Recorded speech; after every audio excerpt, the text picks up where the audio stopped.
إن الحمد لله نحمده ونستعينه ونستغفره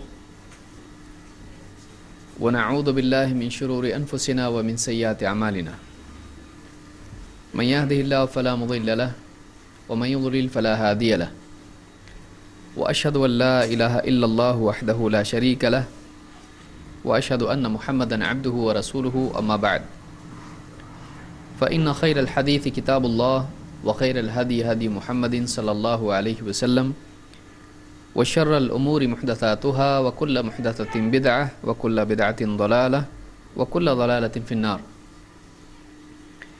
قال الله تبارك وتعالى قل هل ننبئكم بالأخسرين أعمالا الذين ضل سعيهم في الحياة الدنيا وهم يحسبون أنهم يحسنون صنعا. میرے دینی بھائیوں،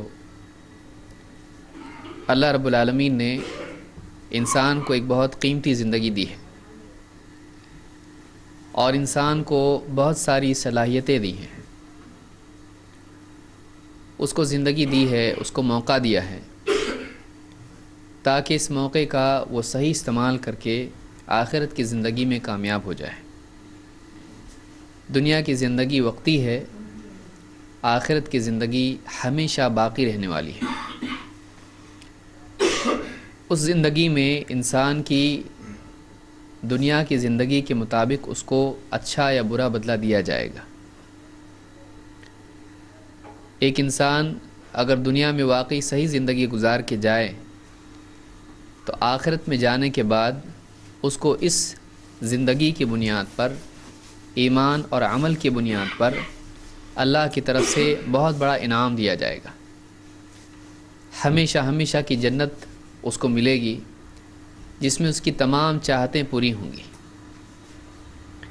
لیکن اگر اس زندگی کا اس نے صحیح استعمال نہیں کیا، اگر اس زندگی میں وہ اپنی خواہشات کے پیچھے پڑا رہا، اپنی مرضی کو دین بنا کر اس پر چلتا رہا، تو زندگی بھی ختم ہو جائے گی اور موقع بھی ختم ہو جائے گا.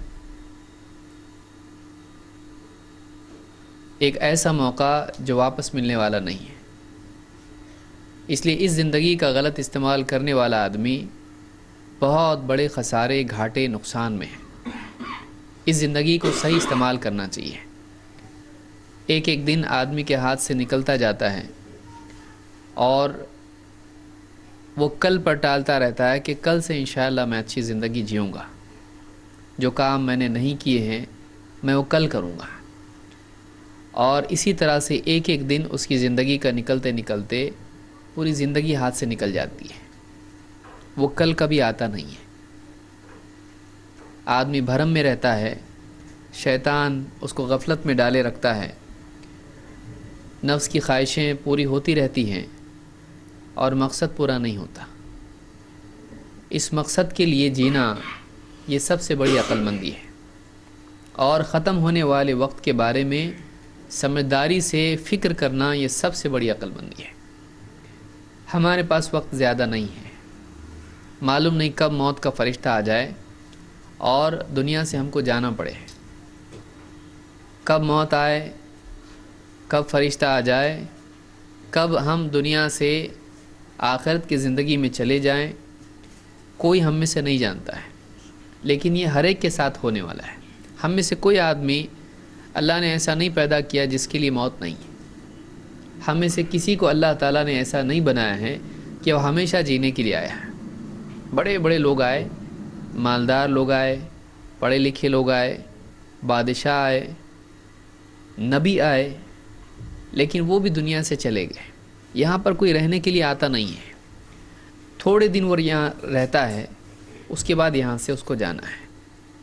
تو اس زندگی کی قدر کرنا واقعی سمجھداری ہے، اور اس زندگی کو ضائع کر دینا سب سے بڑی جہالت، سب سے بڑی نادانی ہے، کیونکہ اس کے علاوہ اپنے پاس کوئی موقع ہے ہی نہیں.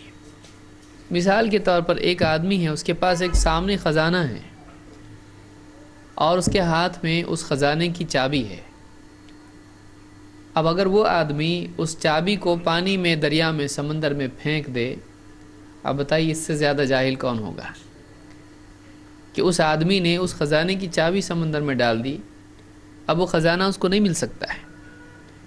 یہ جو زندگی ہماری ہے، یہ جو جسم، یہ جو عقل، یہ جو صلاحیت، یہ سب کچھ جو اللہ نے ہم کو دیا ہے، یہ اس چابی کی طرح ہے۔ ہمارا وقت، ہماری زبان، ہماری آنکھیں، ہمارا جسم، ہمارا ہاتھ پاؤں، ہمارا عمل، وہ اس چابی کی طرح ہے۔ اگر ہم اس کو ایسی جگہ برباد کر دیں جس سے کچھ فائدہ ہونے والا نہیں، جیسے سمندر میں ڈال دیں، پانی میں ڈال دیں، زمین میں دفن کر دیں، تو اس سے تالا کھلنے والا نہیں ہے، اس سے اس خزانے کا، جنت کا دروازہ کھلنے والا نہیں ہے۔ اگر واقعی اس کو صحیح جگہ استعمال ہم کرتے ہیں تو جنت کی نعمتیں ہمیشہ کے لیے ہمارے لیے آسان ہو جاتی ہیں۔ لیکن اس میں یاد رکھنے کی چیز یہ ہے کہ زندگی میں عام طور سے لوگوں کے دو مسئلے ہوتے ہیں۔ ایک تو یہ کہ جنت کی طلب کا وہ جذبہ نہیں ہوتا ہے جو ہونا چاہیے، اور بعض اوقات وہ جذبہ ہوتا ہے لیکن اس جذبے کے بعد جو آدمی عمل کرتا ہے وہ عمل صحیح نہیں ہوتا ہے۔ ایک آدمی، اس کے پاس چابی ہے اور وہ خزانے کا تالا کھولنے کے لیے تیار نہیں، بس بیٹھا ہوا ہے، کیا اس کو خزانہ ملے گا؟ نہیں، اس کو کچھ بھی ملنے والا نہیں ہے۔ اس کے پاس چابی ہے لیکن وہ اس تالے کو کھولنے کی محنت کرنے کے لیے تیار نہیں ہے۔ زیادہ کام کچھ ہے نہیں، بس تھوڑا سا کام ہے، لیکن وہ اتنا سست ہو چکا ہے کہ وہ اپنی جگہ پر بیٹھا اور چاہ رہا ہے کہ تالا اپنے آپ کھل جائے اور اس کی ساری نعمتیں اس کے سامنے آ جائیں، ساری خزانے کی چیزیں اس کے سامنے آ جائیں۔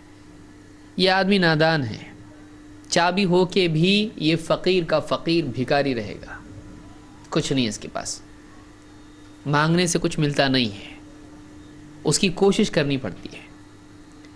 دوسرا وہ آدمی ہے جو اصل چابی چھوڑ کے دوسری چابیاں اس تالے کے ساتھ میں ٹرائی کرے، جو چابی اس کی ہے، وہ بولے ضروری تھوڑی وہی چابی، دوسری کوئی چابی استعمال کر رہا ہے اس کے لیے۔ وہ لوہے کی چابی کی بجائے کیا کر رہا ہے؟ سونے کی چابی استعمال کر رہا ہے، لیکن وہ چابی اس تالے کی ہے۔ اگر وہ چابی اس تالے کی ہوتی تو تالا کیا ہو جاتا؟ تھوڑا سا کام ہے، کھل جاتا، اور تالا کھل کے سارا خزانہ اس کا ہے۔ لیکن وہ کیا کر رہا ہے؟ وہ اس خزانے کی چابی چھوڑ کے، اس تالے کی چابی چھوڑ کے، اپنے دل سے جو چابی چاہتا ہے، اچھی بنایا اس نے سونے کی، بہت خوبصورت اچھی، اور وہ ٹرائی کر رہا ہے۔ چابی بھی خراب ہوگی، تالا بھی خراب ہوگا، اور خزانہ ملنے والا نہیں۔ وہ آدمی بھی محروم ہے، یہ آدمی بھی محروم ہے۔ وہ بھی فیل ہو گیا، اس کے پاس چابی ہو کے وہ فیل ہو گیا، اور یہ آدمی کوشش کر کے فیل ہو گیا۔ دیکھیے دو پرابلم ہیں۔ ایک آدمی وہ ہے جس کے پاس چابی ہے لیکن اس نے کیا نہیں کیا؟ کوشش نہیں کیا خزانہ پانے کے لیے، تو چابی ہو کے بھی وہ فیل ہو گیا۔ دوسرا آدمی وہ ہے کہ جس نے محنت کی لیکن غلط چابی استعمال کی، محنت کر کے یہ فیل ہو گیا۔ یہی حال ان دو لوگوں کا ہوتا ہے جو دنیا میں علم ان کے پاس ہوتا ہے، جنت کا راستہ ان کو معلوم ہوتا ہے، ان کے پاس وہ ساری باتیں ہوتی ہیں کہ وہ کیا کر کے جنتی بن جائیں، لیکن ان کا حال یہ ہے کہ چابی ہے لیکن جیب میں ہے، اور چاہ رہے ہیں کہ تالا اپنے آپ کھل جائے اور کوئی بلانے والا ان کو اندر بلائے۔ وہ اللہ سے امید کی بنیاد پر چاہتے ہیں کہ اللہ ہم کو جنت میں ڈال دے، وہ اس کے لیے عمل کرنے کے لیے تیار نہیں ہے۔ وہ جانتے ہیں کیا عمل ہے جنت میں لے جانے والا، لیکن عمل کرنے کے لیے تیار نہیں ہے۔ سستی سب سے بڑی بیماری اس دور کی سستی ہے، سب سے بڑی بیماری۔ آدمی گھر میں بیٹھا ہے، اذان ہو رہی ہے، جا سکتا ہے لیکن کیوں نہیں جا رہا؟ سستی۔ کچھ اس کی وجہ نہیں، بیمار ہے بھائی، ٹانگ ٹوٹی ہے، اور کیا مسئلہ ہے؟ کچھ بھی مسئلہ نہیں ہے، بس بیٹھا ہے ایسی کرسی پہ بیٹھا ہے، سستی۔ کتنے اعمال ایسے ہیں کر سکتا ہے، قرآن کی تلاوت کر سکتا ہے، نہیں کر رہا، کیوں؟ سستی۔ کل دیکھیں گے، اٹھا لیں گے اس کو آگے. ذکر کر سکتا ہے بیٹھے بیٹھے اللہ کا, سبحان اللہ بول سکتا ہے, الحمدللہ بول سکتا ہے, سستی بعد میں دیکھیں گے, کل پہ ٹالنا, آگے ابھی نہیں, سستی. یہ بہت بڑا مسئلہ آج اس دور کا ہے, اور یہ آدمی کو, سستی چھوٹی چیز ہے, جہنمی بناتی ہے آدمی کو.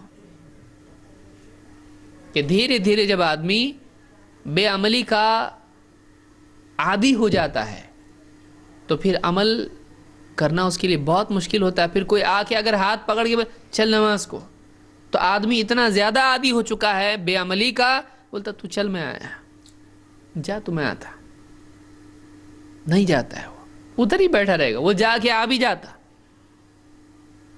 کئی کئی دن نمازیں, کئی کئی دن کے عبادات, کئی کئی دن کی تلاوتیں, ذکر اور کیا کچھ نہیں. پھر بے دینی میں اس کو لذت آنے لگتی ہے. سستی, جاننا لیکن نہیں کرنا, ایک مسئلہ یہ ہے. دوسرا مسئلہ کیا ہے؟ عمل کا جذبہ ہے, چاہتا ہے جنت میں جائے, کیا کروں بتاؤ, لیکن بجائے اس کے کہ واقعی کیا عمل جنت کی طرف لے جاتا ہے, اس کا علم سیکھنے کی بجائے وہ صبر نہیں ہے اس میں کہ بھئی کون پڑھے گا اتنا, کون معلوم کرے گا, اس کی دلیل اس کی دلیل, کیا کرنا کیا نہیں کرنا, کون کرے گا اتنا. جو اس کے دل میں آتا ہے عمل شروع کر دیتا ہے. وہ بغیر تحقیق کے اپنے دل سے کچھ بھی عمل شروع کر دیتا ہے. لیکن جیسے میں نے بتایا کہ غلط چابی سے صحیح تالا کھلتا نہیں, تالا کھلنے کے لیے اسی کی چابی چاہیے. جنت کا تالا, جنت کا دروازہ, کوئی بھی چابی گھماؤ, سونے کی چابی لاؤ, کہیں کی بھی چابی لاؤ, کھلنے والا ہے وہ ایک ہی چابی سے کھلنے والا ہے, محمد الرسول اللہ صلی اللہ علیہ وسلم. اللہ کے نبی صلی اللہ علیہ وسلم فرماتے ہیں کہ میں جنت کے دروازے پر آؤں گا قیامت کے دن, اور میں دروازہ کھٹکھٹاؤں گا, کھولو. اندر سے جو اس کا دربان ہے, جو محافظ ہے اس دروازے کا جنت کے, اندر سے پوچھے گا کون ہے؟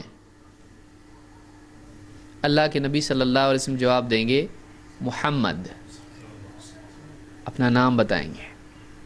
وہ کہے گا ہاں مجھ کو یہی حکم ملا ہے کہ آپ سے پہلے کسی کے لیے دروازہ کھولنا نہیں ہے, آپ سے پہلے کسی کے لیے دروازہ کھولنا نہیں ہے. دروازہ جنت کا کھلے گا تو ایک نام سے کھلے گا, کیا نام ہے وہ؟ محمد صلی اللہ علیہ وسلم. اب ہم کسی اور باپ دادا سے کھولنا شروع کر دیں اس کو, پیر صاحب سے کھولنا شروع کر دیں اس کو خواہشات سے کھولنا شروع کر دیں. میرا دل بولتا ہے کھل جا, وہ کھلنے والا ہے؟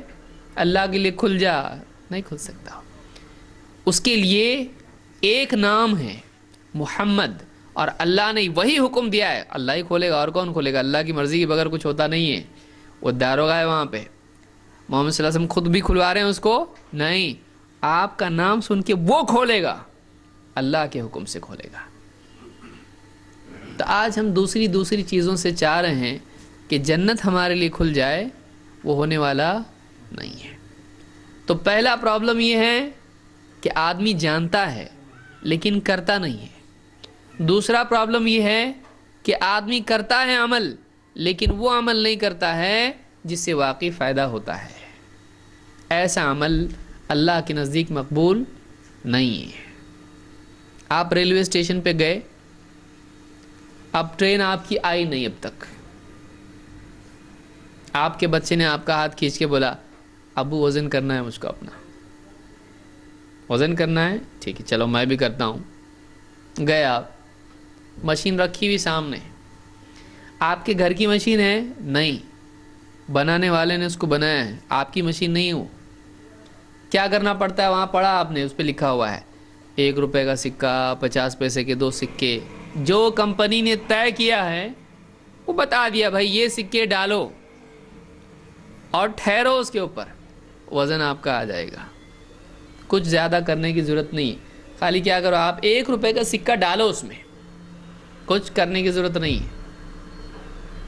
اب آپ بولے میرے پاس 1 روپے کا سکہ تو ہے نہیں، میرے پاس 10 روپے کی نوٹ ہے، 10 روپے گئے تو بھی چلتا، بچہ بہت ضد کر رہا میرا، 1 روپے کا سکہ نہیں ہے، 1 روپے چھوٹا ہے، 10 روپے بڑے ہیں۔ 10 روپے کی نوٹ آپ نے نکالی، لے لے گڈو کا وزن، آپ دیکھ رہے آ رہا نہیں آ رہا نہیں آ رہا نہیں، وزن کیوں نہیں آ رہا؟ جلدی آنا چاہیے، 1 روپے والوں کا آ جاتا، 10 روپے دیا ہو بھائی، اور پہلے آنا چاہیے، اور شکریہ بھی آنا چاہیے بھائی، 10 روپے دیا آپ نے۔ کچھ آ رہا ہے، مشین کی آواز بھی نہیں آ رہی، اندر کچھ پروسیس ہی نہیں ہو رہا ہے، ادھر ادھر آپ دیکھے آئے گا۔ یہی حال اس جاہل کا ہوتا ہے جو آدمی کمپنی جو طے کی ہے اس سے ہٹ کے کچھ کرنے کی کوشش کرتا ہے۔ انسان کو پیدا کس نے کیا ہے؟ اللہ نے بنایا اس کو۔ جنت کس نے بنائی؟ اللہ نے بنائی۔ جنت میں جانے کے لیے جو سکہ چلنے والا ہے، آپ دوسرا کچھ بھی کرو، زیادہ کرو، زیادہ نہیں چاہیے، جو ہم بولے وہ چاہیے۔ آپ بتائیے 10 روپے بڑے ہیں کہ نہیں ہیں؟ اور 1 روپیہ چھوٹا ہے۔ 1 روپے سے آ رہا، 10 روپے سے کیوں نہیں آ رہا؟ آنا چاہیے کہ نہیں آنا چاہیے؟ آنا چاہیے نا، 10 روپے سے تو 10 بار آنا چاہیے، 2 3 4۔ مشین جس نے بنائی ہے اس نے ایسی بنائی ہے کہ اگر 1 روپے کا سکہ ڈالتا ہے تو ٹھیک، پھر کچھ بھی ڈالے یہ 1 روپیہ ہی ہے، اسی سے آنا چاہیے۔ دوسرا کچھ بھی ڈالتا ہے اس کو وزن دینے کا نہیں۔ اللہ کے نبی صلی اللہ علیہ وسلم نے جو عمل سکھایا ہے اس سے زیادہ آدمی اپنے دل سے کچھ کرے وہ اللہ کے ہاں مقبول نہیں ہے۔ مقبول وہی ہے جو اللہ کو پسند ہے۔ پھر چاہے اپنی طرف سے آدمی زیادہ کرے، اللہ کو پسند نہیں ہے۔ اللہ کو اس سے کم بھی نہیں چاہیے، اس سے زیادہ بھی نہیں چاہیے۔ جیسا بتایا ویسا ہی کرنا پڑے گا، جیسا بتایا ویسا کرنا پڑے گا۔ اپنے دل سے کچھ کر سکتے ہیں ہم لوگ؟ نہیں۔ اسی کا نام اسلام ہے۔ اسلام کیا ہے؟ اللہ کی مرضی کے تابع اپنی مرضی کرنا۔ اسلمہ کے معنی کیا ہے؟ تابع ہو جانا، فرما بردار ہو جانا۔ اذ قال له ربه اسلم قال اسلمت لرب العالمین۔ اللہ تعالیٰ فرماتا ہے میں ابراہیم علیہ السلام سے جب اللہ نے کہا اسلم، اسلم، اسلام کا لفظ اسی سے تو بنا ہے، اسلمہ، اسلم، اسلام لے آ، فرما بردار ہو جا۔ قال اسلمت لرب العالمین، ابراہیم علیہ السلام نے کہا ہاں میں رب العالمین کا فرما بردار ہو گیا، میں رب العالمین کا فرما بردار ہو گیا۔ وہ سارے عالمین کا رب ہے۔ سورج اس کی مرضی سے چل رہا ہے، چاند اس کی مرضی سے چل رہا ہے۔ سورج کبھی بولتا ہے 1 دن میں 2 بار آتا میں، چاند بولتا ہے 1 مہینے میں 2 بار آتا میں، نہیں، اس کی ترتیب ہے، اس کی ترتیب ہے۔ اللہ نے ہر ایک کے لیے قاعدہ قانون بنا کے رکھا ہے، پوری کائنات ویسی چل رہی ہے۔ آگ جلاتی ہے، پانی بجھاتا ہے، قاعدہ اللہ نے بنا کے رکھا ہے۔ اللہ نے جو قاعدہ بنایا ہے پوری کائنات اس سے ہٹ نہیں سکتی ہے، اس کی پابند ہے۔ ہم پابند بن جائیں یہ ہماری سعادت ہے۔ کائنات کا نظام صحیح کیوں چل رہا؟ صحیح چل رہا ہے اس وجہ سے کہ وہ تھوڑا بھی آگے پیچھے نہیں ہوتے ہیں، جیسا اللہ نے بتایا ہے ویسا ہی چلتے ہیں، جیسا اللہ نے بتایا ویسا چلتے ہیں۔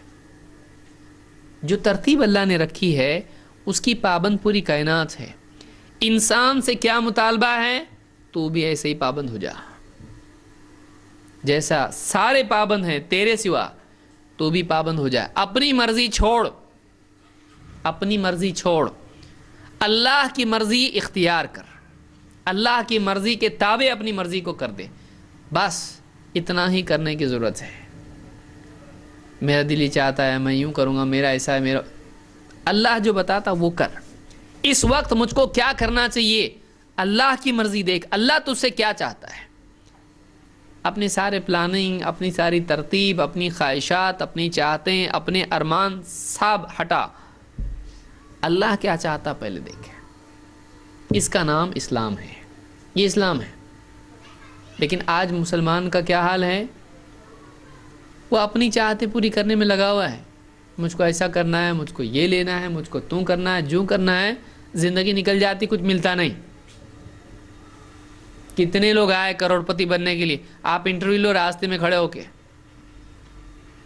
ہر ایک کی کتنے تمنا ہے، اور آپ جا کے دیکھو ڈیڈ ہاؤس میں، اس کے گھر والوں کو پوچھے اس کا کیا چاہیے، اس کو کیا چاہیے تھا، وہ لسٹ بتائیں گے، اس کا یہ پروگرام تھا، اس سال میں یہ کرنا تھا، اس کا کیا تھا، اس کا بھی یہ تھا، اس کا جتنے لوگ دفن ہو رہے ہیں سب کے پرابلم تھے، سب کے پلاننگ تھے، سب کی تمنائیں تھی، سب کی آرزویں تھی، سب کے بہت کام باقی تھے، گئے، کام بھی گئے، تمنائیں بھی گئی، چاہتے بھی گئی، پلاننگ بھی گئے، سب گئے۔ دنیا رکی کسی کے لیے؟ سورج رکا، چاند رکا، ہوا رکی، گھر والے رکے؟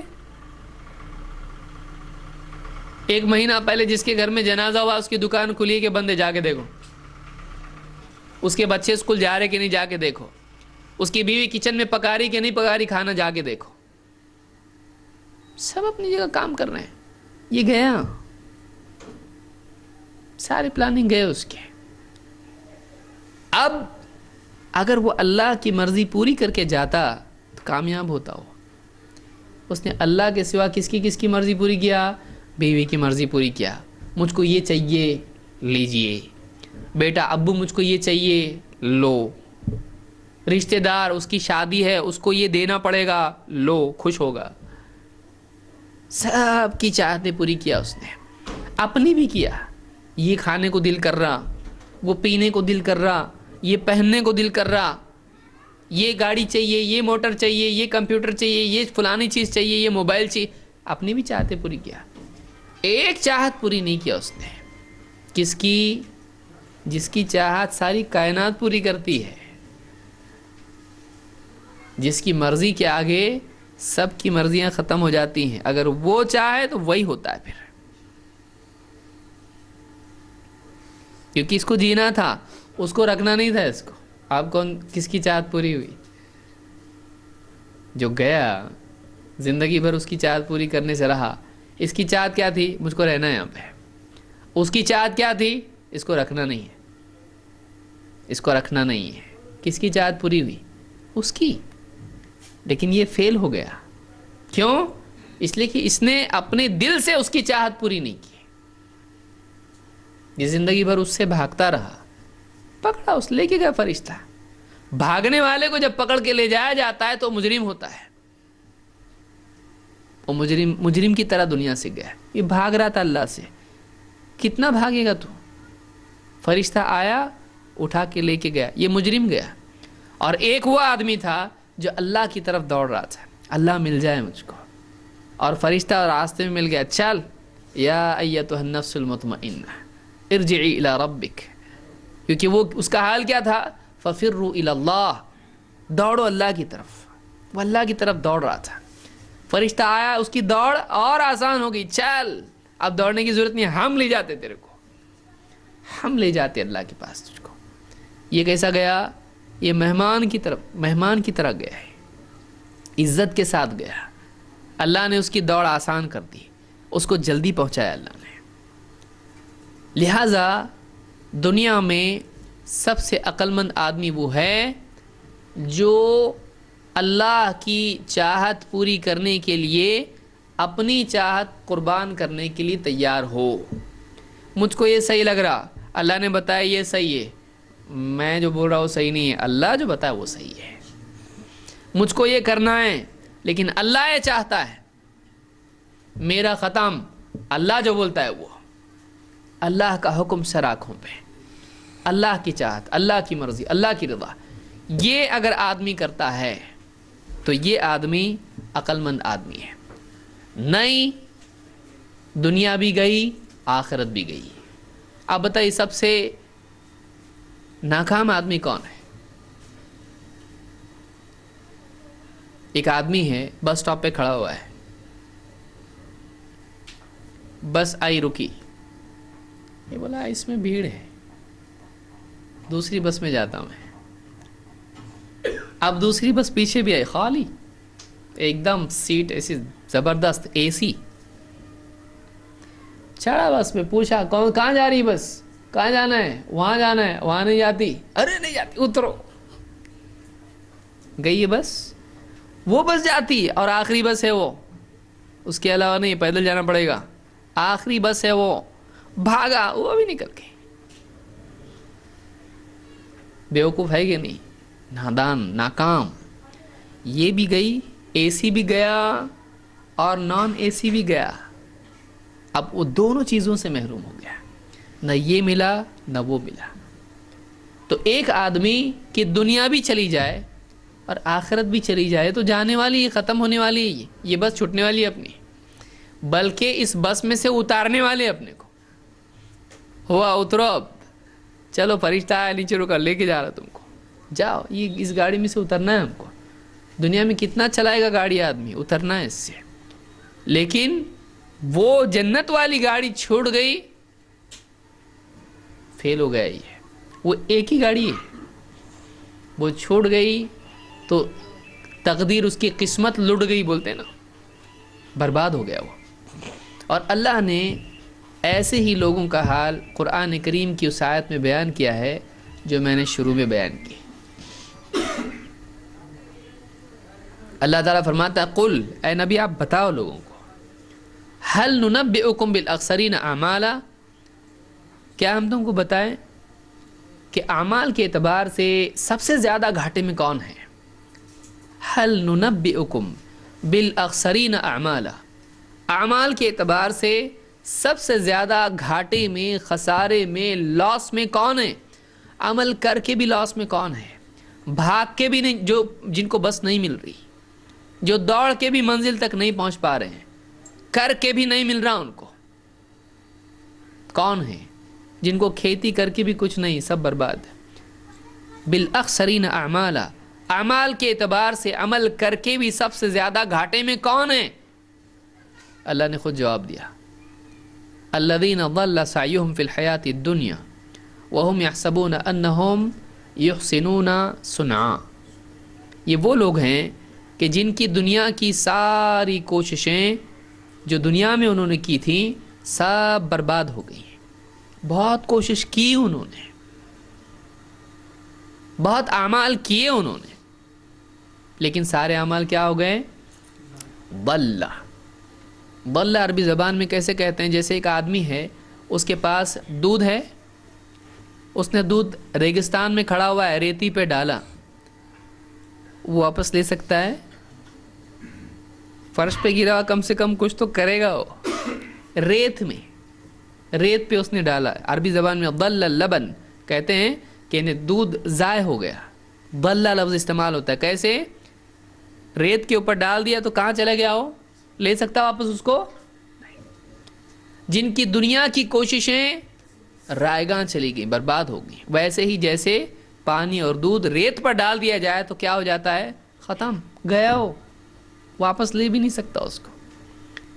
وَهُمْ يَحْسَبُونَ أَنَّهُمْ يُحْسِنُونَ صُنْعًا, اور وہ اسی بھرم میں پڑے رہے, گمان میں پڑے رہے کہ ہم کچھ اچھا کر رہے ہیں, ہم کچھ اچھا کر رہے ہیں. یعنی ایک آدمی, یہاں پر اللہ نے ایک بات بتائی کہ سب سے زیادہ لاس میں کون آدمی ہے. وہ آدمی جو کچھ کر رہا ہے, لیکن جو کچھ وہ کر رہا ہے وہ سمجھ رہا ہے کہ اچھا ہے, لیکن وہ اچھا نہیں ہے, وہ فیل ہونے والا ہے. وہ فیل ہونے والا ہے کہ ایک آدمی ایک عمل کر رہا ہے اور یہ سمجھتا ہے کہ اس کا انجام اچھا ہے, لیکن اس کا انجام اچھا نہیں ہے. تو ایسا آدمی کوشش تو کر رہا ہے, لیکن ایسا آدمی کوشش اپنی ہلاکت کی کر رہا ہے, اس کی کوشش ضائع ہونے والی ہے. اب بتائیے, ایک آدمی کر کے بھی فیل ہو کہ وہ دوڑ رہا ہے اور یہ سمجھ رہا ہے کہ میں یہاں دوڑوں گا تو بچ جاؤں گا. بھئی آگ لگی ہے, آنکھ سے دوڑ رہا ہے، چلو ٹھیک ہے، کہاں دوڑ رہا ہے؟ فلاں گھر میں چلا جاؤں گا۔ اس کو یہ معلوم نہیں ہے کہ یہاں سے دوڑ کے اس گھر میں جب جائے گا تو وہ چھت کے ساتھ پوری دیوار اور سب گرنے والا ہے اس کے اوپر۔ تو یہ آدمی بھاگ رہا ہے تو کس طرف بھاگ رہا ہے؟ یہ اپنی ہلاکت، اپنی موت کی طرف بھاگ رہا ہے۔ اس کا کوشش کرنا اس کی ہلاکت کے لیے ہے۔ آپ نے دیکھا ہوگا سیلاب آتا ہے، زلزلے آتے ہیں، سیلاب میں کیا کرتے لوگ؟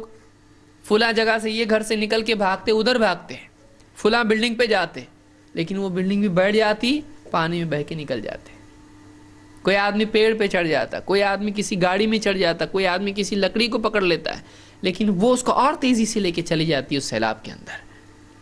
تو ایک آدمی جو کوشش کر رہا ہے وہ یہ سمجھ رہا ہے کہ یہ کوشش میری زندگی کی کوشش ہے، میری نجات کی کوشش ہے، میری کامیابی کی کوشش ہے، لیکن یہ کوشش اس کی کامیابی کی نہیں ہے، یہ کوشش اس کی بربادی کی ہے۔ اس کو نہیں معلوم پرابلم کیا ہے، اس کو نہیں معلوم۔ تو ساری بڑی مصیبت کیا ہے؟ بغیر علم کے عمل کرنا، بغیر جانے عمل کرنا۔ ایسے ہی جیسے ایک آدمی بیمار ہو جائے، اپنے دل سے کوئی بھی دوائی اٹھائی کھا لی، کیا ہوگا؟ وہ ہلاک ہوگا۔ کیوں؟ اس کی دوائی نہیں ہو، اس نے کوشش کی لیکن وہ کوشش اپنی علاج کی نہیں تھی، وہ کیا تھی؟ اپنی ہلاکت کی تھی، ریاکشن ہو گیا، مر بھی سکتا آدمی اس میں۔ لہذا پوری ہماری گفتگو کا حاصل کیا ہے؟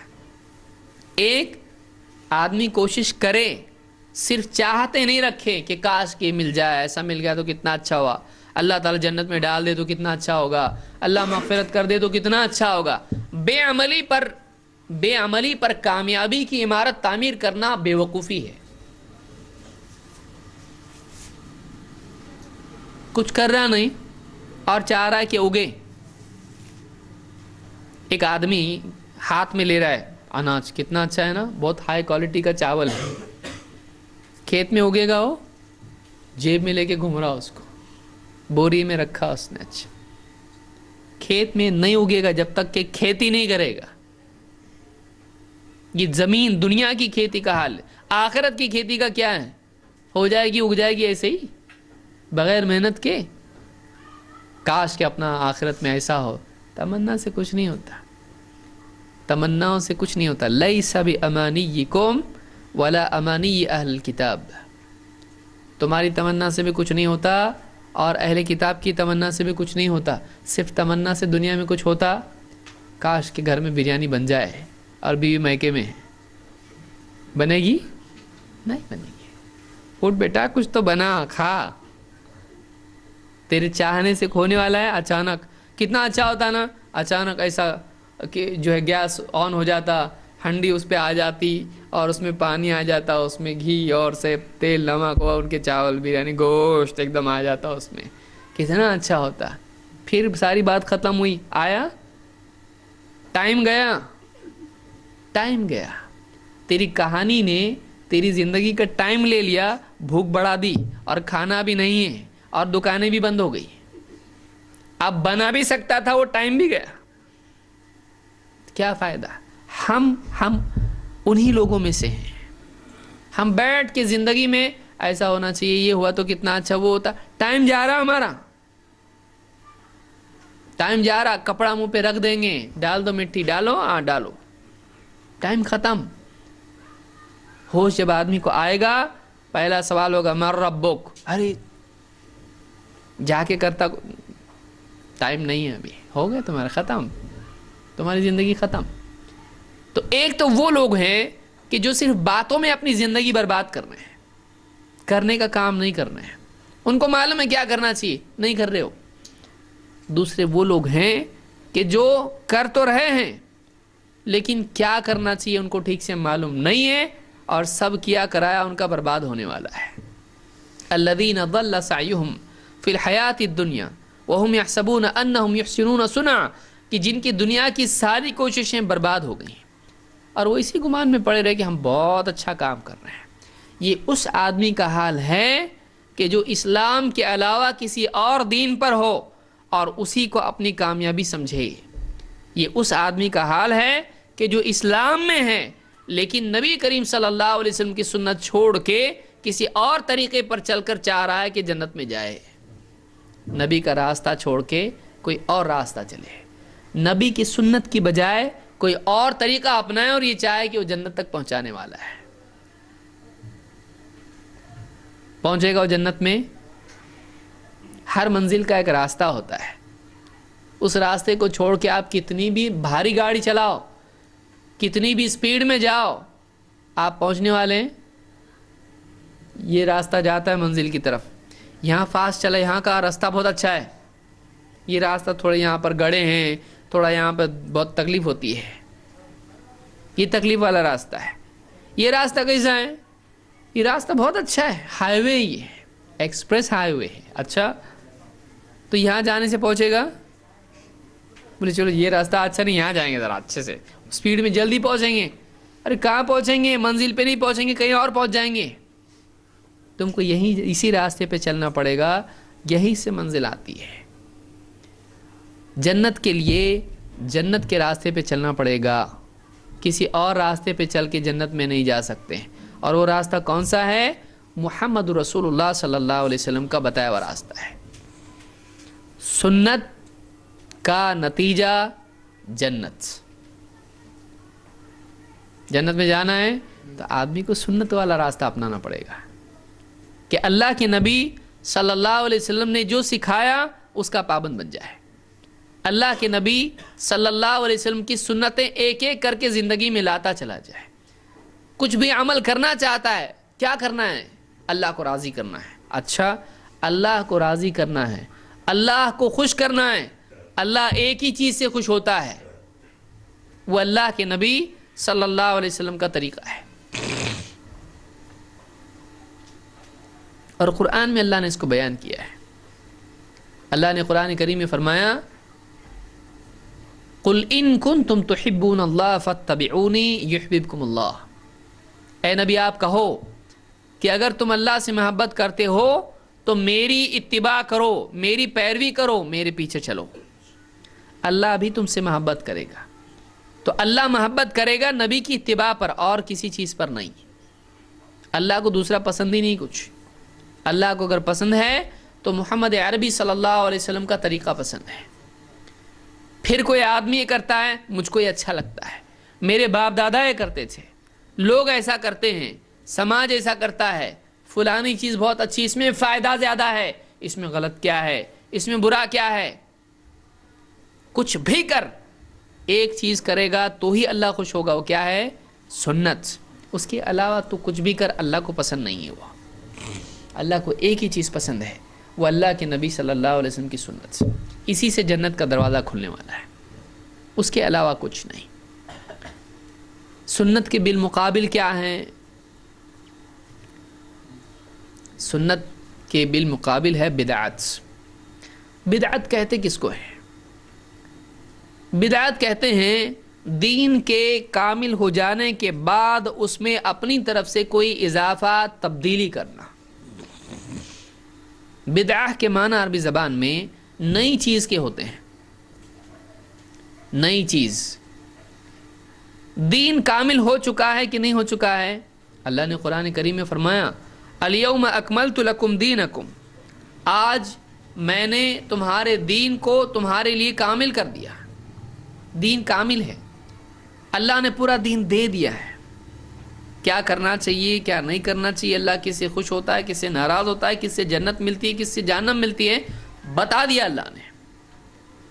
عقائد کا معاملہ, عبادات کا معاملہ, اخلاق کا معاملہ, اور اسی طرح سے تجارت کے معاملات, اور اٹھنے بیٹھنے, کھانے پینے, چلنے پھرنے, ملنے جلنے, سونے جاگنے, پیشاب پاخانہ, ساری چیزیں سکھا دی جا چکی ہیں. زندگی کے سارے معاملات بتا دیے جا چکے ہیں. آگے ہو جائیے. دین کے کامل ہونے کے بعد اپنی طرف سے اس میں کوئی اضافہ یا تبدیلی کرنا, اس کا نام کیا ہے؟ بدعت. اور بدعت کبیرہ گناہ ہے. بدعت کیسا گناہ ہے؟ بدعت کس سے بغاوت ہے؟ بدعت اللہ سے اور اس کے رسول سے بغاوت ہے۔ دیکھیے اللہ نے، وعلیکم السلام، اللہ نے اپنے نبی کو دنیا میں بھیجا اور نبی کو دین دیا، اور اپنے نبی صلی اللہ علیہ وسلم کو لوگوں کے لیے اسوہ اور نمونہ بنایا۔ یہ ہمارا بندہ ہے، اس کو دیکھ کے چلو ہم راضی ہوں گے۔ اللہ نے ایک بندے کو بھیجا، محمد رسول اللہ صلی اللہ علیہ وسلم کو، اور آپ کے طریقے کو ساری انسانیت کے لیے رہنمائی قرار دیا۔ اب ایک آدمی اس طریقے کی بجائے کچھ اور نیا لے کر آتا ہے تو وہ کس کی مخالفت ہے؟ کس کی مخالفت ہے؟ وہ اللہ کے رسول صلی اللہ علیہ وسلم کی مخالفت ہے، وہ نبی کی ناقدری ہے، وہ نبی سے بغاوت ہے، اور اللہ کو یہ بالکل پسند نہیں ہے۔ لہٰذا قیامت کے دن وہی نبی جس کے طریقے کے مخالف کوئی طریقہ ایجاد آدمی کرتا ہے، اتنا ناراض ہوں گے کہ وہ دھتکار دیں گے۔ اس آدمی کو اللہ کے نبی صلی اللہ علیہ وسلم کے حوض سے، اس حوض سے جام کوثر پینا نصیب نہیں ہوگا۔ بدعتی کا پرابلم کیا ہے؟ نقصان کیا ہے اس کا؟ اللہ کے نبی صلی اللہ علیہ وسلم فرماتے ہیں انا فرطکم علی الحوض، حوض کوثر پر تم میں سب سے پہلے میں پہنچوں گا۔ قیامت کے دن کوثر کیا ہے؟ انا اعطیناک الکوثر، اللہ تعالیٰ نے ہمارے پیارے نبی صلی اللہ علیہ وسلم کو کوثر عطا کیا ہے۔ کوثر کیا ہے؟ آپ نے فرمایا یہ ایک نہر ہے جو جنت میں ہے، جس کے کنارے خیمے لگے ہوئے ہیں اور پیالے ہیں، پیالے رکھے ہوئے ہیں حوض پر،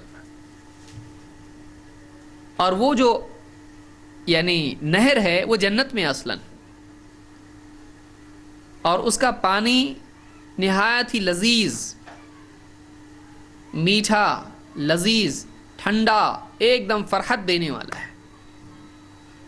ایسا پانی ہے کہ ایک بار پینے کے بعد کبھی آدمی کو پیاس نہیں لگے گی۔ اب بتائیے وہ کیسا پانی ہوگا؟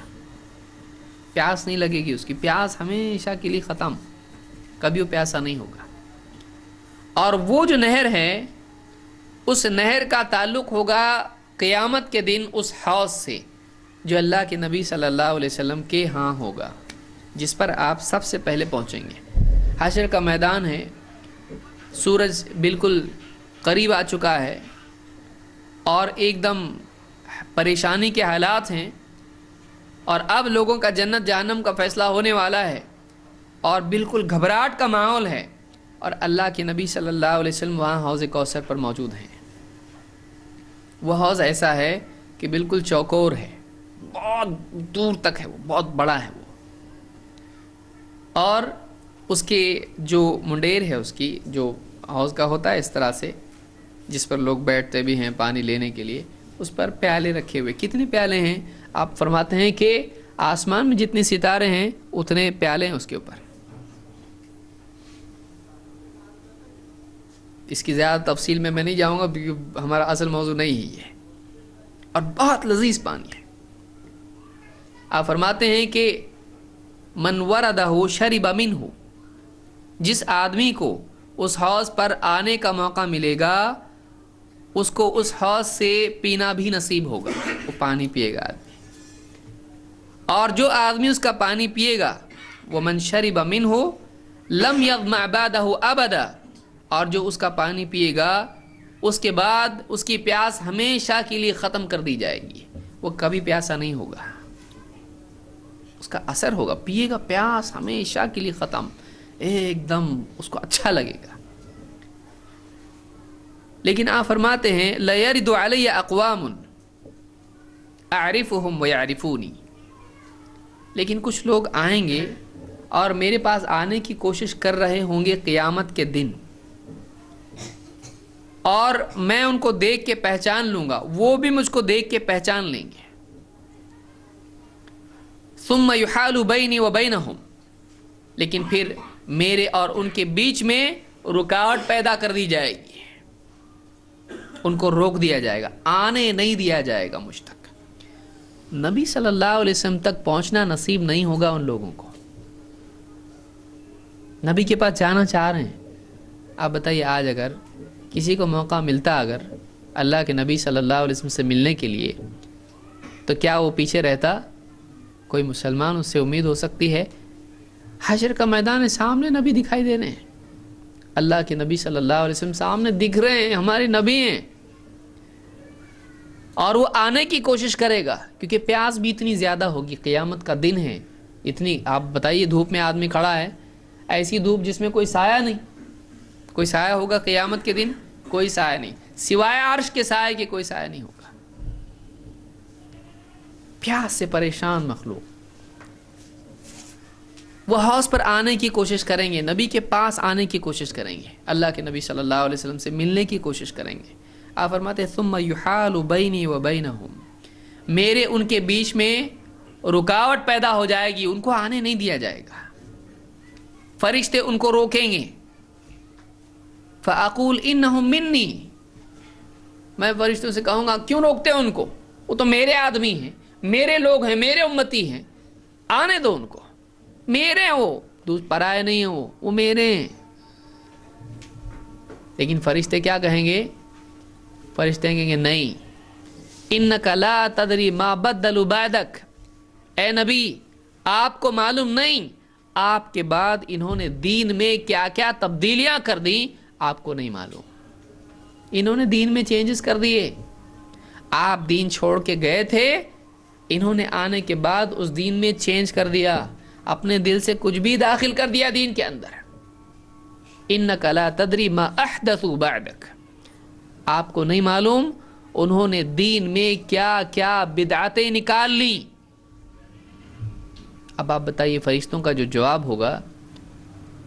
اللہ کے نبی صلی اللہ علیہ وسلم فرشتوں کے روکنے پہ ان کو کہہ رہے تھے آنے دو ان کو, میرے امتی ہیں وہ, میرے لوگ ہیں یہ. لیکن جب فرشتے بتائیں گے آپ کو نہیں معلوم اللہ کے رسول ان لوگوں نے دین میں چینج کر دیا, اتنا ڈینجر گناہ کر کے آئے ہیں, ان کا گناہ چھوٹا نہیں ہے, یہ باغی ہیں اللہ کے, یہ باغی ہیں رسول اللہ صلی اللہ علیہ وسلم کے, انہوں نے تو پورا قانون ہی تبدیل کر دیا. انہوں نے قانون میں چینجز کیے, اللہ کے قانون میں, رسول کے قانون میں انہوں نے شریعت میں تبدیلی کر دی. انک لا تدری ما بدلوا بعدک, آپ کو نہیں معلوم انہوں نے کیا کیا چینجز کر دیے دین میں, آپ کو نہیں معلوم اللہ کے رسول.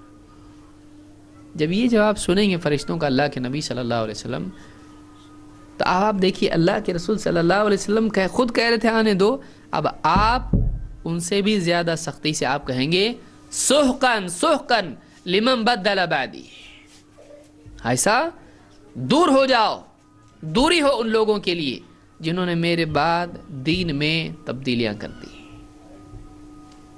اب تک تو صرف فرشتے روک رہے تھے, اب تک تو صرف فرشتے ان کو دور کر رہے تھے نبی سے. اب اگر نبی خود کہہ دے مت آؤ میرے نزدیک, آنے مت دو ان لوگوں کو میرے نزدیک, یہ برے لوگ ہیں, کیوں مت آنے دو ان کو؟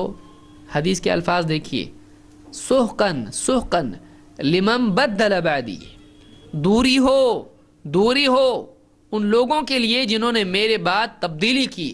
میرے بعد تبدیلی کرنا دین میں اتنا بڑا جرم ہے کہ ان لوگوں کو میرے قریب بھی آنے مت دو, ان کو میرے قریب آنے مت دو, ان کو دور کرو. تو معلوم یہ ہوا کہ بدعت دنیا میں سنت سے دور کرتی ہے, قیامت کے دن نبی کریم صلی اللہ علیہ وسلم سے دور کرتی ہے, اور جنت سے دور کرتی ہے. جنت میں نہیں جائے گا, حوض کوثر پہ نصیب نہیں ہو رہا, آپ بتائیے کیسے جنت میں جائے گا؟ ساری سزا مل کے اگر وہ اسلام پہ تھا, ساری سزا بھگت کے پھر اللہ چاہے تو جنت میں ڈالا جائے گا, ورنہ نہیں. لہذا بدعت چھوٹی چیز نہیں ہے,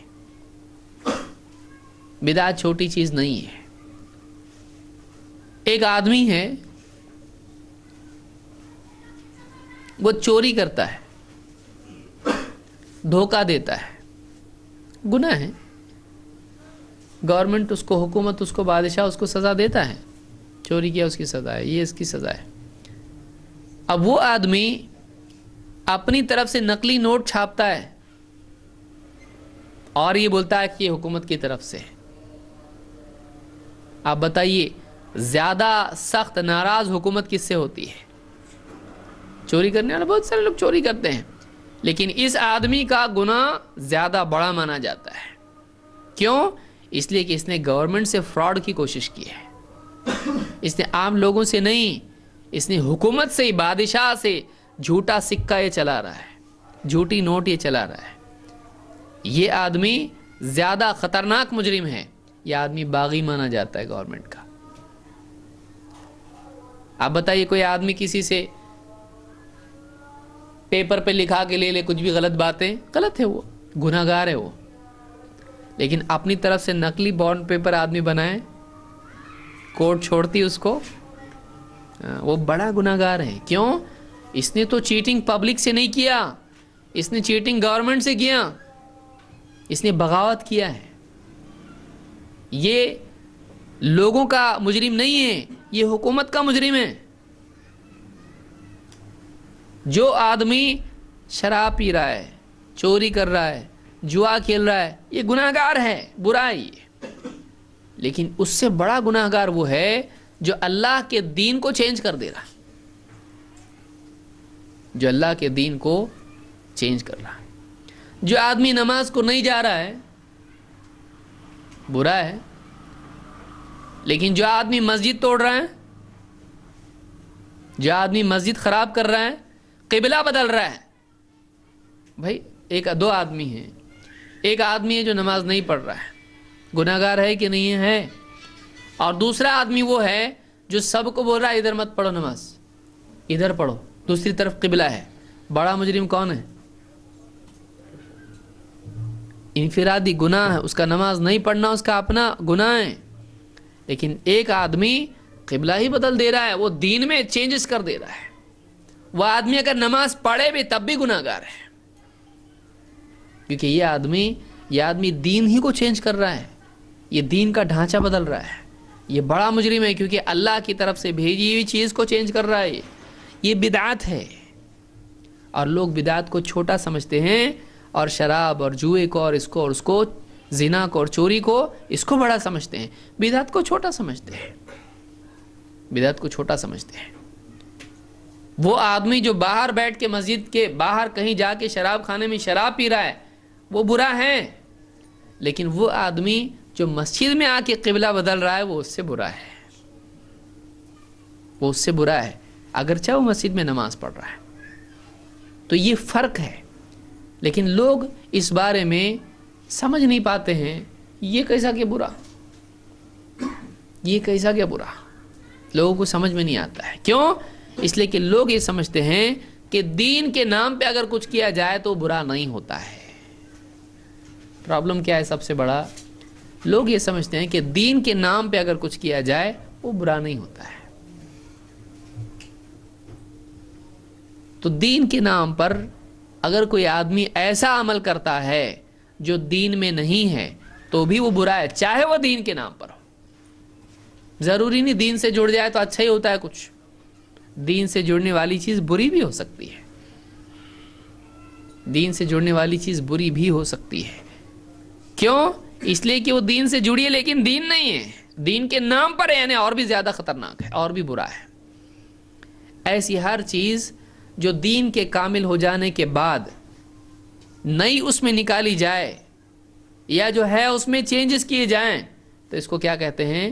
اس کو بدعت کہتے ہیں۔ اور بدعت شراب اور جوا اور چوری اور زنا سے بڑا گناہ ہے۔ آپ بتائیے شرابیوں کو دھتکاریں گے آپ صلی اللہ علیہ وسلم حوض کوثر سے؟ بلکہ اللہ کے نبی صلی اللہ علیہ وسلم تو کئی گناہ گاروں کی سفارش کریں گے، لیکن یہ کون ہے جس کو دھتکار رہے ہیں خود حوض کوثر سے؟ یہ بدعتی ہے، یہ بدعتی ہے۔ بدعتی کو خود ہمارے نبی صلی اللہ علیہ وسلم حوض کوثر سے دھتکاریں گے، دور ہو جا، نکل یہاں سے، دور ہو جا، دوری ہو، دوری ہو اس کے لیے جس نے میرے بعد دین میں تبدیلی کر دی۔ چھوٹی چیز نہیں ہے۔ تو آدمی کی سعادت اس میں ہے جو دین ہے جو کا تو اس پہ عمل کرنا، ایسا بتایا ویسے ہی کرنا، اپنی طرف سے اس میں کوئی ڈیزائن نہیں بنانا، جیسا دیا ویسا کرنا، جیسا دیا ویسے ہی کرنا۔ دین اللہ کا ہے، اللہ کے دین میں کوئی تبدیلی کرنا جائز نہیں ہے۔ اللہ کے دین میں تبدیلی کرنا جائز ہے؟ نہیں جائز ہے۔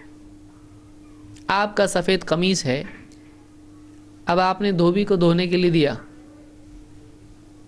دھوبی بولے یہ کہ کلر ہے کوئی، آج کل لال کلر کے بہت فیشن چل رہا ہے، پیلا کلر کا بہت فیشن چل رہا ہے، اس کو پسند ہے کوئی کلر، بہت اچھے دکھتے ہیں پہن کے، پورا کلر چینج کر دیا اس نے دھوتے وقت میں، اور پورا اس کو کلر دے دیا، پیلا کلر، لال، ہرا، جو اس کو پسند ہے۔ اب بولی کیا ہے، میرا قمیص نہیں ہے یہ، بولے آپ ہی کا ہے، دیکھو اس پیچھے لگے ہوا اسٹیکر، آپ کا نام بھی ہے، یہ تو سفید تھا، میں نے دھونے کے لیے، میں نے اپنے دل سے سوچا تم کو پسند آئے گا، یہ چلے گا، لیں گے آپ؟ میرے کو آپ کا پہلا جملہ کیا ہوگا، یہ مجھ کو نہیں چاہیے، مجھ کو میرا قمیص چاہیے جیسا تھا ویسا۔ آپ اپنے قمیص کے بارے میں اتنے زیادہ سینسٹیو ہو، آپ کا قمیص چینج کر کے اگر کوئی کلر دے، آپ نہیں لینے کے لیے تیار نہیں ہے اس کو۔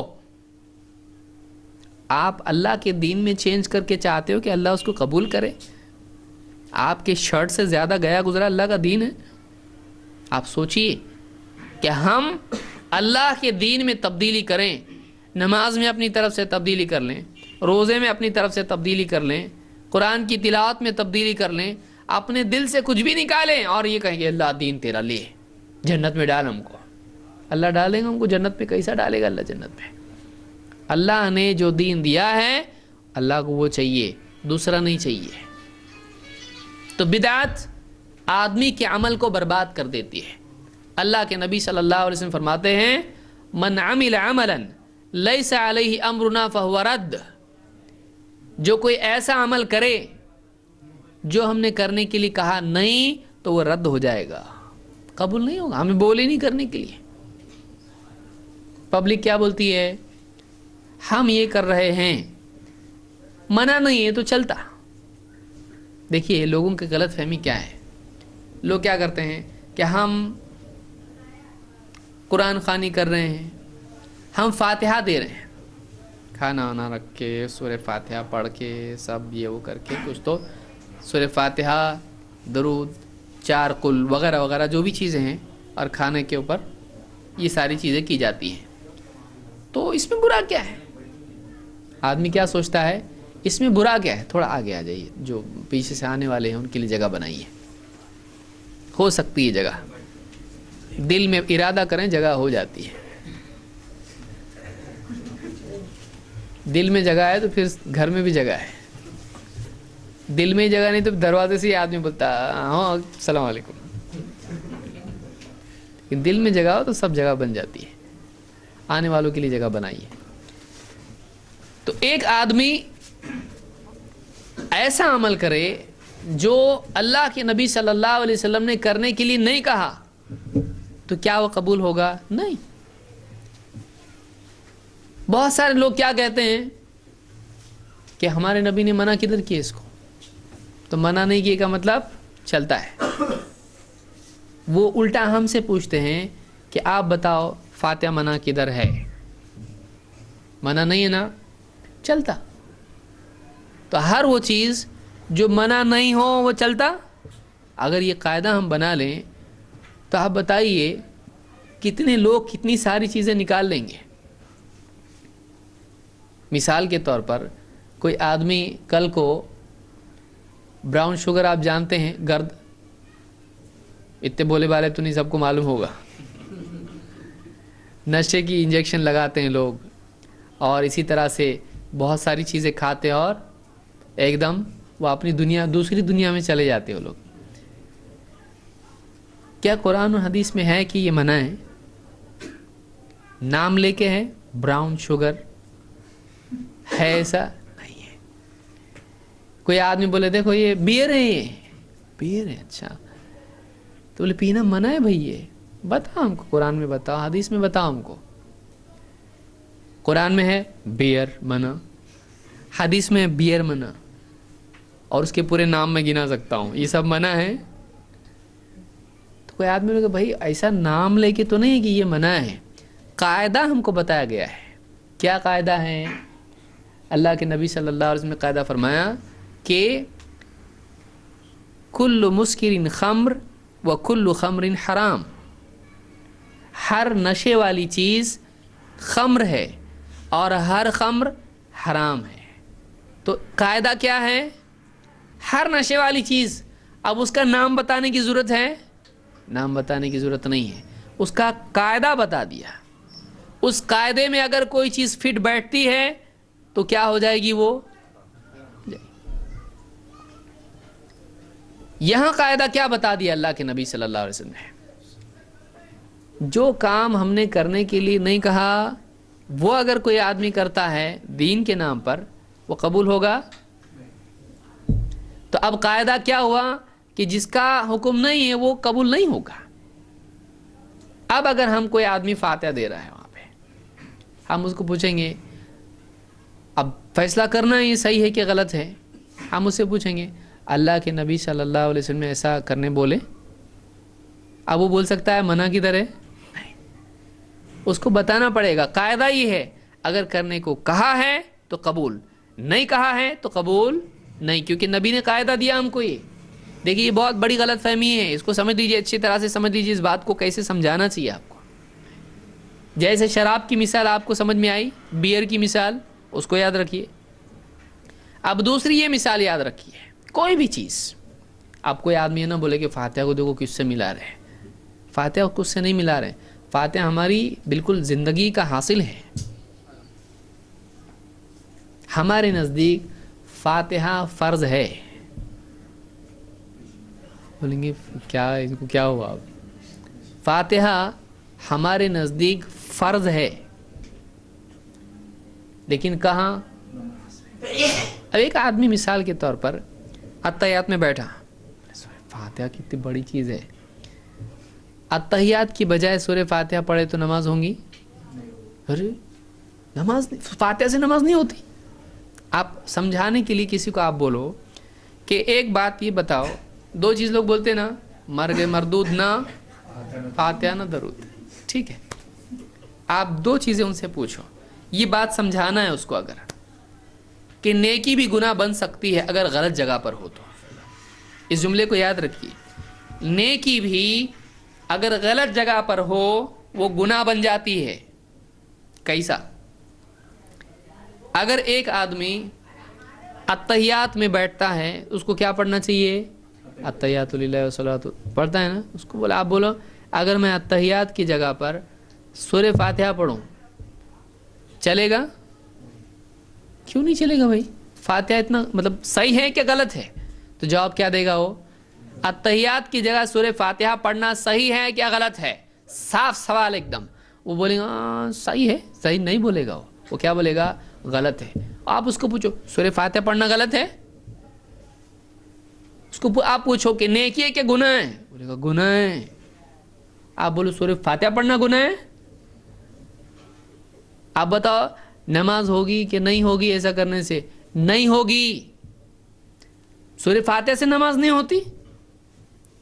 مولوی صاحب کیا بولیں؟ اللہ کے بندے، سورہ فاتحہ الگ چیز ہے، وہ تو بہت بڑی چیز ہے، لیکن جس جگہ تو کر رہا ہے وہ جگہ صحیح نہیں ہے، اس لیے سورہ فاتحہ پڑھ کے بھی گناہ ہوگا. سورہ فاتحہ پڑھ کے بھی کیا ہوگا؟ گناہ ہوگا.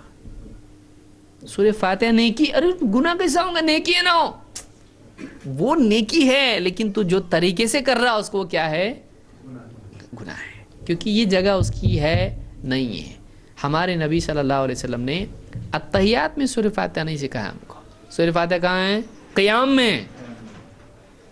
قیام میں. کسی آدمی سے آپ پوچھو یہ ہوا فاتحہ، اذان میں فاتحہ چلتی کیا؟ کوئی آدمی یہ کرے اذان کی جگہ سورہ فاتحہ شروع کرے، الحمدللہ رب العالمین شروع کر دے اذان میں، پبلک پوری جمع ہو جائیں گی اس کے طرف. کیا لگایا تو؟ کیا کر رہا بابا؟ کہاں کا ہے تو؟ پہلے تو پوچھیں گے اس کو. بہت شوق ہے میرے کو اذان دینے کا، میں سوچا دے دوں. اب میں سوچا کہ اذان کے الفاظ تو قرآن میں ہے نہیں، اور قرآن میں کیا ہے؟ سورہ فاتحہ ہے، تو قرآن بڑا کہ غیر قرآن بڑا؟ قرآن بڑا، تو میں نے سورہ فاتحہ پڑھا۔ قرآن میں تو اذان کے الفاظ نہیں ہیں، سورہ فاتحہ ہے، تو بھاری تو اللہ نے قرآن ہے نا، سب سے بڑا قرآن ہے۔ میں نے بولا چلو، اور فاتحہ ویسے بھی تو فاتحہ ہے۔ لوگ کیا بولیں گے؟ اذان اس کو واپس دینے لگائیں گے کہ نہیں دینے لگائیں گے؟ اذان نہیں ہوئی اس کی، صحیح نہیں ہے۔ یہ صحیح کہ غلط ہے؟ وہ لوگ بولیں گے غلط ہے، غلط ہے یہ۔ کیوں؟ سورہ فاتحہ غلط ہے، اور وہ آدمی بولے سورہ فاتحہ کی وجہ سے مار کھایا میں، سورہ فاتحہ کی وجہ سے ڈانٹ ڈپٹ اس کی اور پٹائی ہوئی اس کی۔ کیوں؟ سورہ فاتحہ کو اس نے صحیح جگہ نہیں پڑھا، اس کی جگہ یہ نہیں ہے، اس کی جگہ یہ نہیں ہے، اس کی جگہ الگ ہے۔ وہاں جہاں پڑھنا چاہیے وہاں پڑھنا چاہیے اس نے۔ درود ہے، اب جہاں سورہ فاتحہ پڑھنا چاہیے تھا وہاں پہ کیا پڑھنا شروع کیا اس نے؟ ایک آدمی نے، امام صاحب اللہ اکبر، مغرب کی نماز، فجر کی نماز، عشاء کی نماز، اور امام صاحب نے شروع کیے اللہم صلی علی محمد وعلی آل محمد کما صلیت علی ابراہیم الی آخرہ۔ پبلک کیا بولیں گی؟ کیا ہے، کیا کر رہے؟ پبلک شروع کریں گی پیچھے سے اللہ اکبر اللہ اکبر، حالانکہ اللہ اکبر نہیں ہے، کیا بولنا چاہیے؟ سبحان اللہ۔ پبلک آج کل یہی بولتی ہے سب طرف، صحیح سنت اس میں کیا ہے؟ طریقہ سبحان اللہ ہے۔ پبلک پیچھے سے اس کو یاد دلائے گی کہ نہیں دلائے گی؟ امام بولے میں تو پڑھوں گا، رکو سجدے سب، کئی تو نماز میں سے کھڑے ہو جائیں گے، ایسے کیا کر رہا ہے؟ نئی چیز کہاں سے لائے امام صاحب؟ طبیعت تو ٹھیک نہیں آج، نماز کے بعد سب کیوں نہیں؟ امام صاحب نماز نہیں ہوئی، کیوں نہیں ہوئی؟ سورہ فاتحہ کی جگہ کیا پڑھے تم؟ درود پڑھے۔ صحیح ہے یہ؟ غلط ہے۔ ایسا کوئی کرے، کوئی کرتا نہیں ہے، جاہل گنا جائے گا۔ کیوں؟ اس لیے کہ یہ جگہ اس کی نہیں ہے۔ منع ہے سورہ فاتحہ کی جگہ درود پڑھنا؟ آپ اس سے پوچھئے منع ہے کہ درود پڑھنا؟ بولیں گے منع نہیں، پر ایسا تو ہے ہی نہیں، ایسا ہم نے کبھی سنے نہیں۔ کتنے بڈھے لوگوں کو پکڑ کے لائیں گے جو نماز کو نہیں آتے، چاچا کبھی تم نے دیکھے کیا ایسا؟ ارے میں کبھی دیکھا نہیں، میری عمر 100 سال کی ہوئی، 100 سال میں کبھی دیکھا نہیں۔ کہاں سے لائے امام کو؟ نکالو اس کو۔ کیوں نکالو اس کو؟ کیا گناہ ہے بیچارے کا؟ اس نے درود پڑھا کر کے نکالے اس کو۔ درود پڑھنا گناہ ہے؟ درود پڑھنا گناہ نہیں ہے، سورہ فاتحہ کی جگہ درود پڑھنا گناہ ہے۔ ٹھیک ہے میں سورہ فاتحہ اس کے بعد پڑھتا، پہلے درود پڑھتا زور سے، چلیں گا؟ وہ بھی نہیں چلیں گا۔ اب تو پڑھ رہا نا سورہ فاتحہ برابر، اس کے پہلے زور سے درود پڑھ رہا، نہیں چلتا۔ درود کی جگہ تحیات ہے، یہ نہیں ہے۔ کتنا آسانی سے سمجھ میں آتا، باقی جگہ کیوں نہیں آتا؟ بلکہ آپ دیکھیے بہت سارے ہمارے حنفی بھائی، ان کو علماء کی طرف سے فتویٰ کیا ہے؟ اتحیات میں بیٹھا ہوا ہے، پہلے اتحیات میں، ظہر میں، عصر میں، یا جو بھی نماز ہے، اب اس کو کیا بولتے ہیں؟ پہلے اتحیات میں جو 2 رکعتوں کے بعد ہوتا ہے، شروع میں کیا پڑھتا ہو؟ اتحیات للہ والصلاۃ ہو گیا، ہونے کے بعد میں اس کے بعد اگر فتویٰ کیسا دیتے ہیں؟ تو نے اگر اللہم صلی علی محمد پڑھا تو تیرے سے غلطی ہو گئی، کیا کرنا پڑے گا تجھ کو؟ سجدہ سہو کرنا پڑے گا۔ سجدہ سہو کا مطلب کیا؟ غلطی کا سجدہ۔ اچھا مطلب اللہم صلی علی محمد بولنا غلطی ہے؟ وہ غلطی نہیں ہے، یہاں غلطی ہے ان کے حساب سے، ہمارے حساب سے تو وہ بھی نہیں ہے۔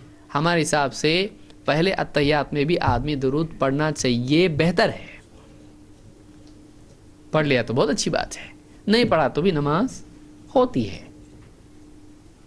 تو اب اس سے پوچھیے، آپ کوئی بھی آدمی جو آپ کو بولتا ہے اس سے آپ کہو، وہ جو بولتا ہے آپ سے پوچھتا ہے سورہ فاتحہ پڑھنا، قرآن پڑھنا غلط کیا؟ ٹھیک ہے، ایک بات میں آپ سے پوچھتا ہے، اب آپ جواب دو، اس کو آپ بولو، آپ اس کو بولو بھائی امام صاحب سے جا کے پوچھ، اگر میں نے پہلے اتحیات میں اللہم صلی علی محمد بولا اتحیات کے بعد،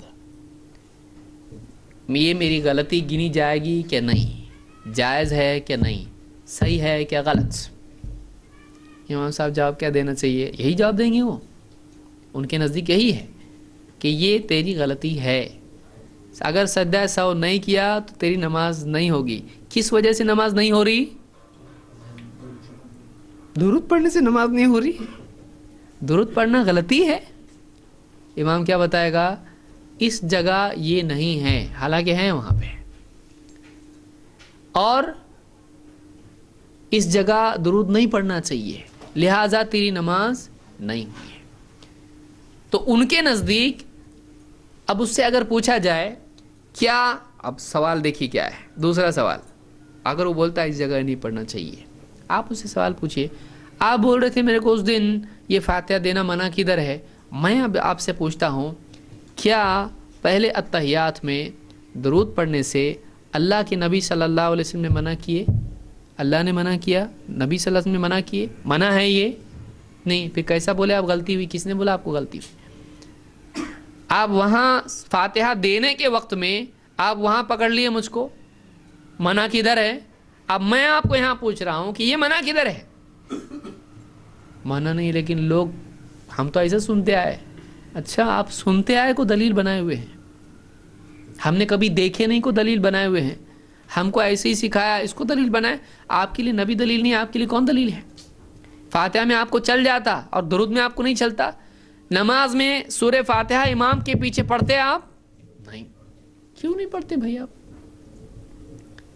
تو آپ تو فاتحہ نہیں پڑھ رہے، امام صاحب پڑھ رہے نا، وہ سننے کا، ہاں اس کے ساتھ ہم بھی کیسا پڑھنے کا؟ اچھا، پھر باقی کی 2 رکعت میں پڑھ رہے امام صاحب سن رہے کیا تم؟ وہاں تو نہیں سن رہے، پھر کیوں نہیں پڑھ رہے؟ وہاں کیا کر رہے؟ چپ کھڑے ہوئے ہیں، کچھ بھی نہیں، کچھ نہیں کرنے کا، خالی کھڑے ہو کے سوچنے کا۔ یہ کوئی عبادت ہے؟ خاموش کھڑے رہنا، کچھ نہیں پڑھنا، عبادت کیسے ہے؟ کیا دلیل ہے اس کی؟ حالانکہ صحابی غالباً جابر رضی اللہ عنہ کہتے ہیں، ابن ماجہ کی روایت ہے کہ ہم ظہر اور عصر میں اللہ کے نبی صلی اللہ علیہ وسلم کے پیچھے پہلی 2 رکعتوں میں سورہ فاتحہ اور سورہ پڑھتے تھے، اور بعد کی 2 رکعتوں میں صرف سورہ فاتحہ پڑھتے تھے۔ پہلی 2 رکعتوں میں ظہر اور عصر میں سورہ فاتحہ اور سورت، اور بعد کی 2 رکعتوں میں صرف سورہ فاتحہ پڑھتے تھے۔ تو پڑھتے تھے وہ لوگ، تم کیوں نہیں پڑھ رہے بھائی؟ منع ہے پڑھنا؟ نہیں، پڑھنا منع نہیں ہے۔ تو یہاں بنیادی بات یہ ہے کہ لوگوں کو واقعی بدعت معلوم نہیں ہے، اور اگر کوئی آدمی اس کو منع کیا جائے بھائی مت کرو ایسا، تو فوراً اس کے پاس کیا کیا سوالات ہوتے ہیں؟ پہلے یہ بتاؤ کہ منع کدھر ہے؟ منع نہیں ہے نا، جو منع نہیں ہے وہ صحیح ہے۔ حالانکہ کئی جگہوں پر وہ خود اس اصول کو اپنا لیتا ہے۔ تو ہمارے بارے میں کہا جاتا ہے مرگ مردود، نہ فاتحہ نہ درود۔ ہم سورہ فاتحہ پڑھتے ہیں نماز میں اس کی جگہ پر، ہمارے ہاں سورہ فاتحہ کے بغیر نماز ہی نہیں ہوتی ہے۔ آپ کے یہاں ہوتی ہے؟ ہوتی، مقتدی کی ہو جاتی۔ 2، ہمارے ہاں بغیر درود کے نماز نہیں ہوتی، درود لازم ہے۔ ہاں دوسرے اتحیات میں لازم ہے، اور پہلے میں اتحیات پہ اٹھنے کا ثبوت بھی ہے، تشہد کے بعد اٹھنے کا ثبوت اللہ کے نبی صلی اللہ علیہ وسلم سے ہے۔ بہرحال یہ تفصیلی مسئلہ ہے، تو اس میں اب بلکہ دونوں میں پڑھنا ہمارے نزدیک بہتر ہے، لیکن ان کے نزدیک جو ہم کو کہہ رہے ہیں کہ مردود ہیں، یہ درود نہیں پڑھتے ہیں، ان کے نزدیک پہلے اتحیات میں درود پڑھنا غلطی ہے۔ تو ان لوگوں کو جب پوچھا جائے تو جواب کیا ہوتا ہے؟ درود اچھا ہے پر یہاں غلط ہے۔ اب سمجھ میں برابر آ رہا ہے۔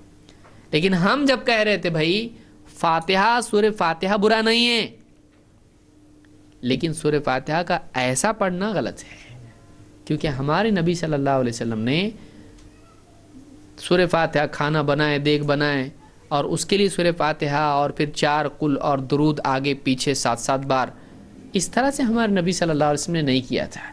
تو آپ صلی اللہ علیہ وسلم کیا بتلایا؟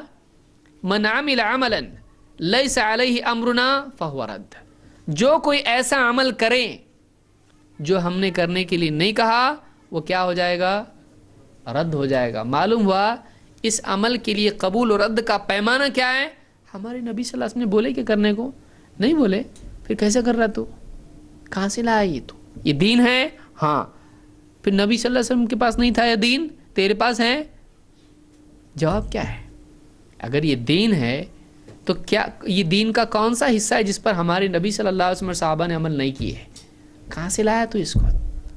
تجھ کو کس نے بتایا یہ دین ہے؟ تجھ کو کس نے بتایا دین ہے؟ نہیں، ادھر ادھر سے کچھ بھی لے کے دین کی چیزیں کچھ نیا بنا لیا، وہ دین نہیں ہوتا، وہ دین نہیں ہوتا ہے۔ دین وہی ہے جو واقعی دین ہے۔ آپ بتائیے، ایک آدمی کوئی پلین ہے، اس کے جو ونگز رہتے ہیں وہ لے کے اپنی ٹرک کو لگایا، پلین بنا ہو؟ بنتا کیا؟ ٹھیک ہے بھائی، نہیں بنا ابھی، پلین کے چاک بھی نکال کے اس کو لگایا، اب تو بننا چاہیے کہ نہیں؟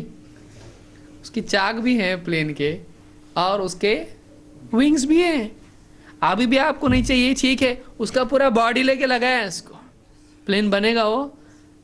اس لیے کہ انجن نہیں ہے اس کے اندر پلین کا، وہ چل چل کے کدھر چلنے والا ہے؟ گلی کوچے میں ہی چلے گا وہ بھی۔ وہ پلین بن سکتا ہے؟ وہ پلین نہیں ہے، وہ پلین نما ہے، پلین کی طرح ہے، وہ پلین نہیں ہے۔ لہذا کوئی آدمی دین کی چیزیں ادھر ادھر سے لے کے ایک نیا پلین اپنا بنائے، وہ اڑ سکتا؟ وہ اللہ تک نہیں جاتا اوپر، وہ زمین پر ہی رہنے والا ہے، وہ پلین نہیں ہے، اس کو قبولیت اللہ کے ہاں نہیں ہے۔ کیوں؟ اس نے اپنی طرف سے جوڑ توڑ کے ایک نئی چیز بنائی ہے۔ جو اللہ کی طرف سے ہے اگر وہ اپناتا ہے تو چیز مقبول ہوگی، تو عمل مقبول ہوگا۔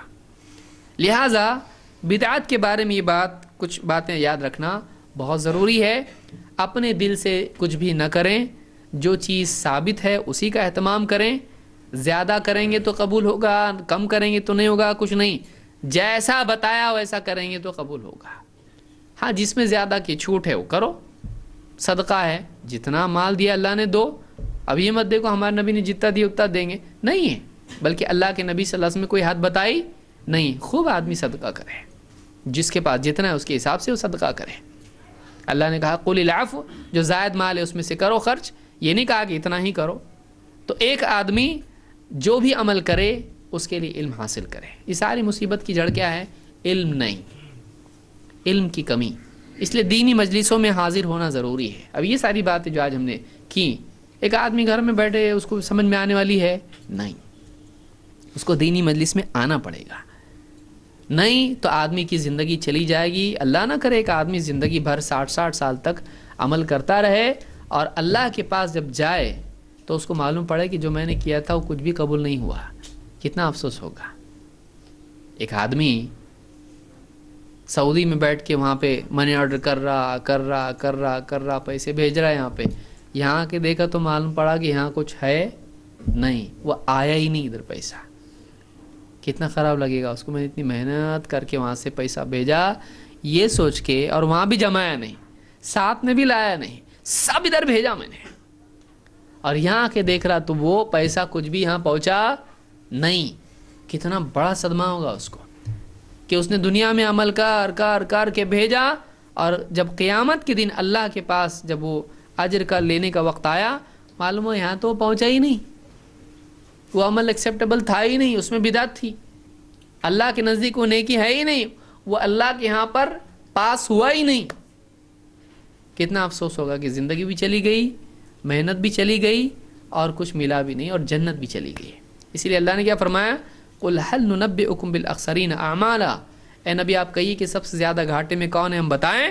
یہ وہ لوگ ہیں الَّذِينَ ضَلَّ سَعْيُهُمْ فِي الْحَيَاةِ الدُّنْيَا، یہ وہ لوگ ہیں جن کی دنیا کی کوششیں سب برباد ہو گئیں، اور وہ یہی سمجھتے رہے کہ ہم کوئی اچھا کام کر رہے ہیں، ان کو لگ رہا ہم اچھا کر رہے ہیں، لیکن وہ اچھا اللہ کے پاس نہیں ہے، اور وہ ٹائم بھی گیا، محنت بھی گئی، اجر بھی گیا۔ اللہ ہم سب کی حفاظت فرمائے۔ اس لیے سنت کی اتباع کریں، بدعات سے بچیں۔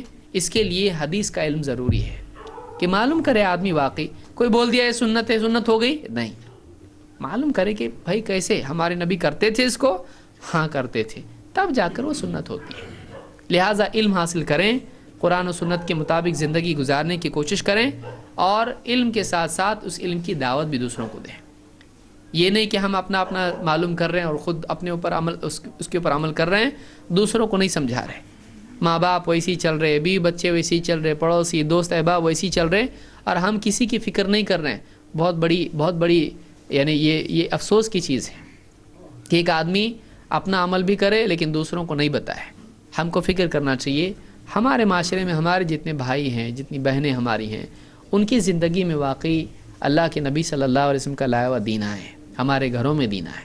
اس کی دعوت کی کوشش کرنا ضروری ہے، فکر کرنا ضروری ہے، دروس کا انتظام کرنا اور گھروں میں لوگوں کو دین سکھانا، بیٹھ کے کتاب پڑھ کے سنانا، علماء کے دروس سنانا اور لوگوں کے پاس جانا، ملنا، ان کو لانا دروس وغیرہ میں، ان کو دعوت دینا، بیٹھ کے ان کے ساتھ چائے پینا، ان کو سمجھانا، یہ کام بہت ضروری ہے. یہ کام زندگی سے نکل جائے گا، دین بھی زندگی سے نکل جائے گا. جب ہماری زبانوں سے اور ہماری سوچ سے دین کی بات نکل جائے گی، ہماری زندگی سے بھی نکل جائے گی، ہم کو احساس بھی نہیں ہوگا. لہٰذا کوشش کرتے رہنا بہت ضروری ہے. اللہ تعالیٰ اس کی سمجھ عطا فرمائیں اور اتباع سنت کی توفیق عطا فرمائیں اور بدعات سے بچتے ہوئے ہم کو اخلاص کے ساتھ عمل کرنے کی توفیق عطا فرمائیں. اقول قولی ھذا واستغفر اللہ لی ولکم.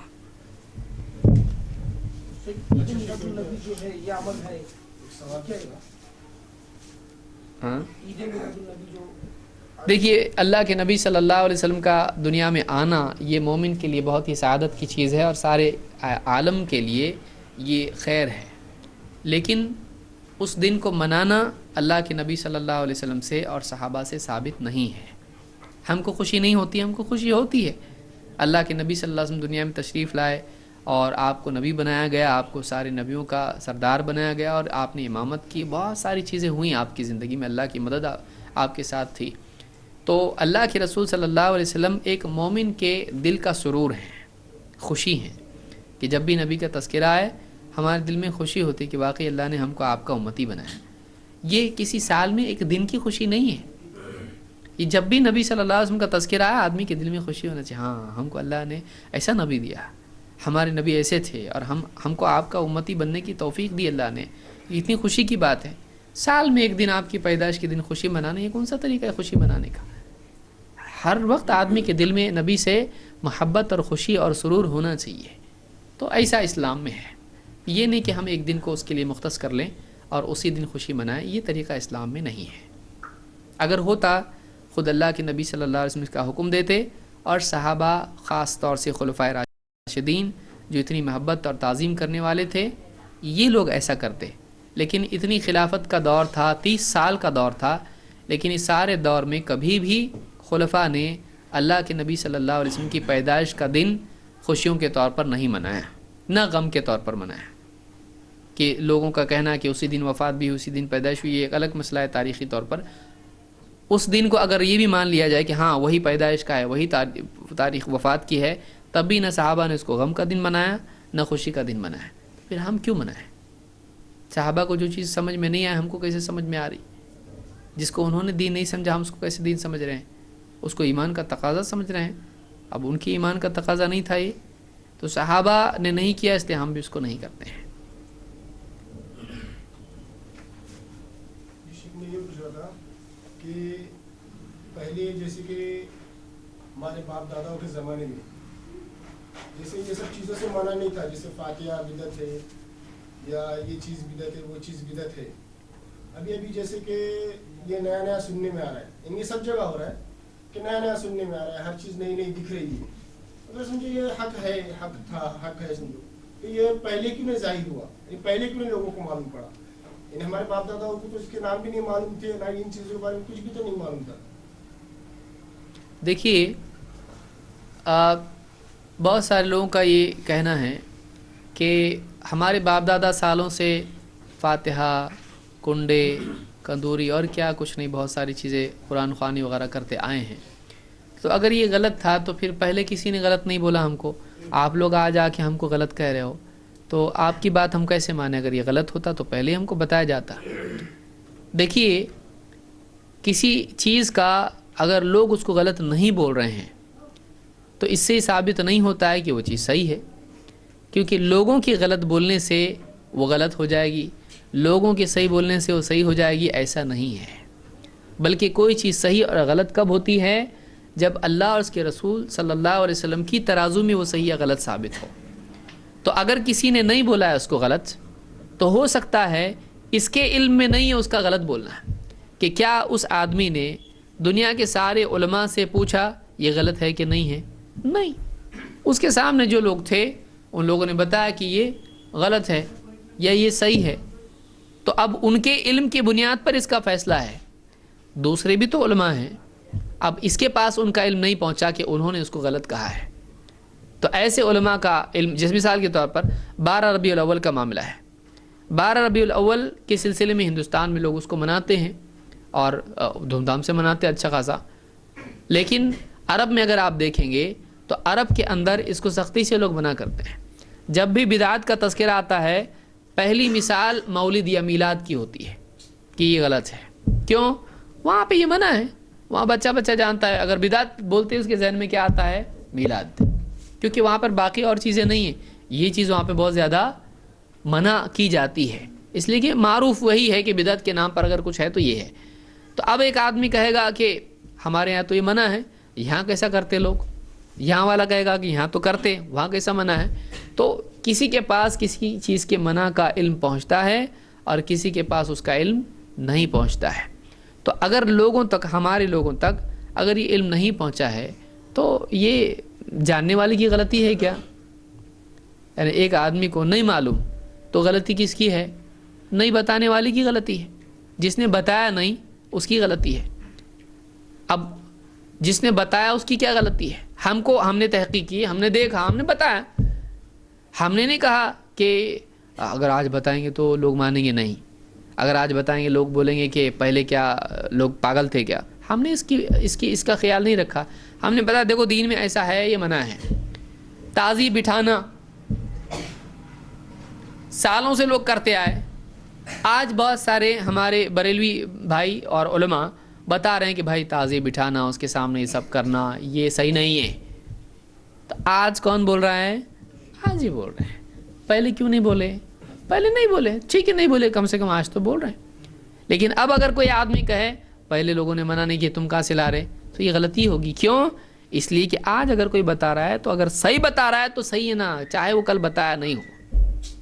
اگر کسی نے کل نہیں بتایا آج بتایا تو کیا غلط ہو جاتا ہو؟ غلط نہیں ہو جاتا.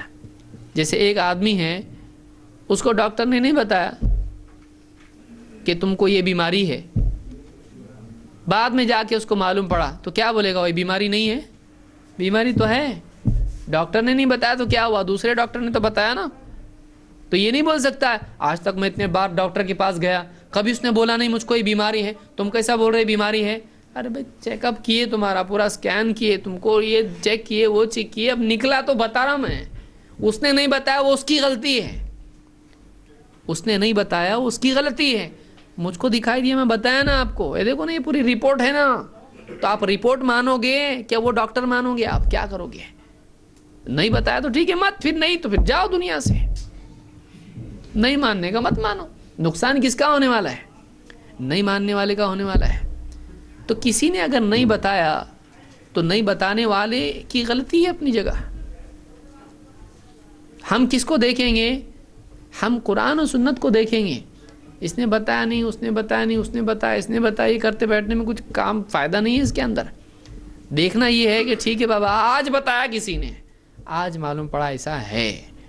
اب پھر اس کے بعد دیکھنے کا وہ صحیح ہے تو صحیح ہے، غلط ہے تو غلط ہے.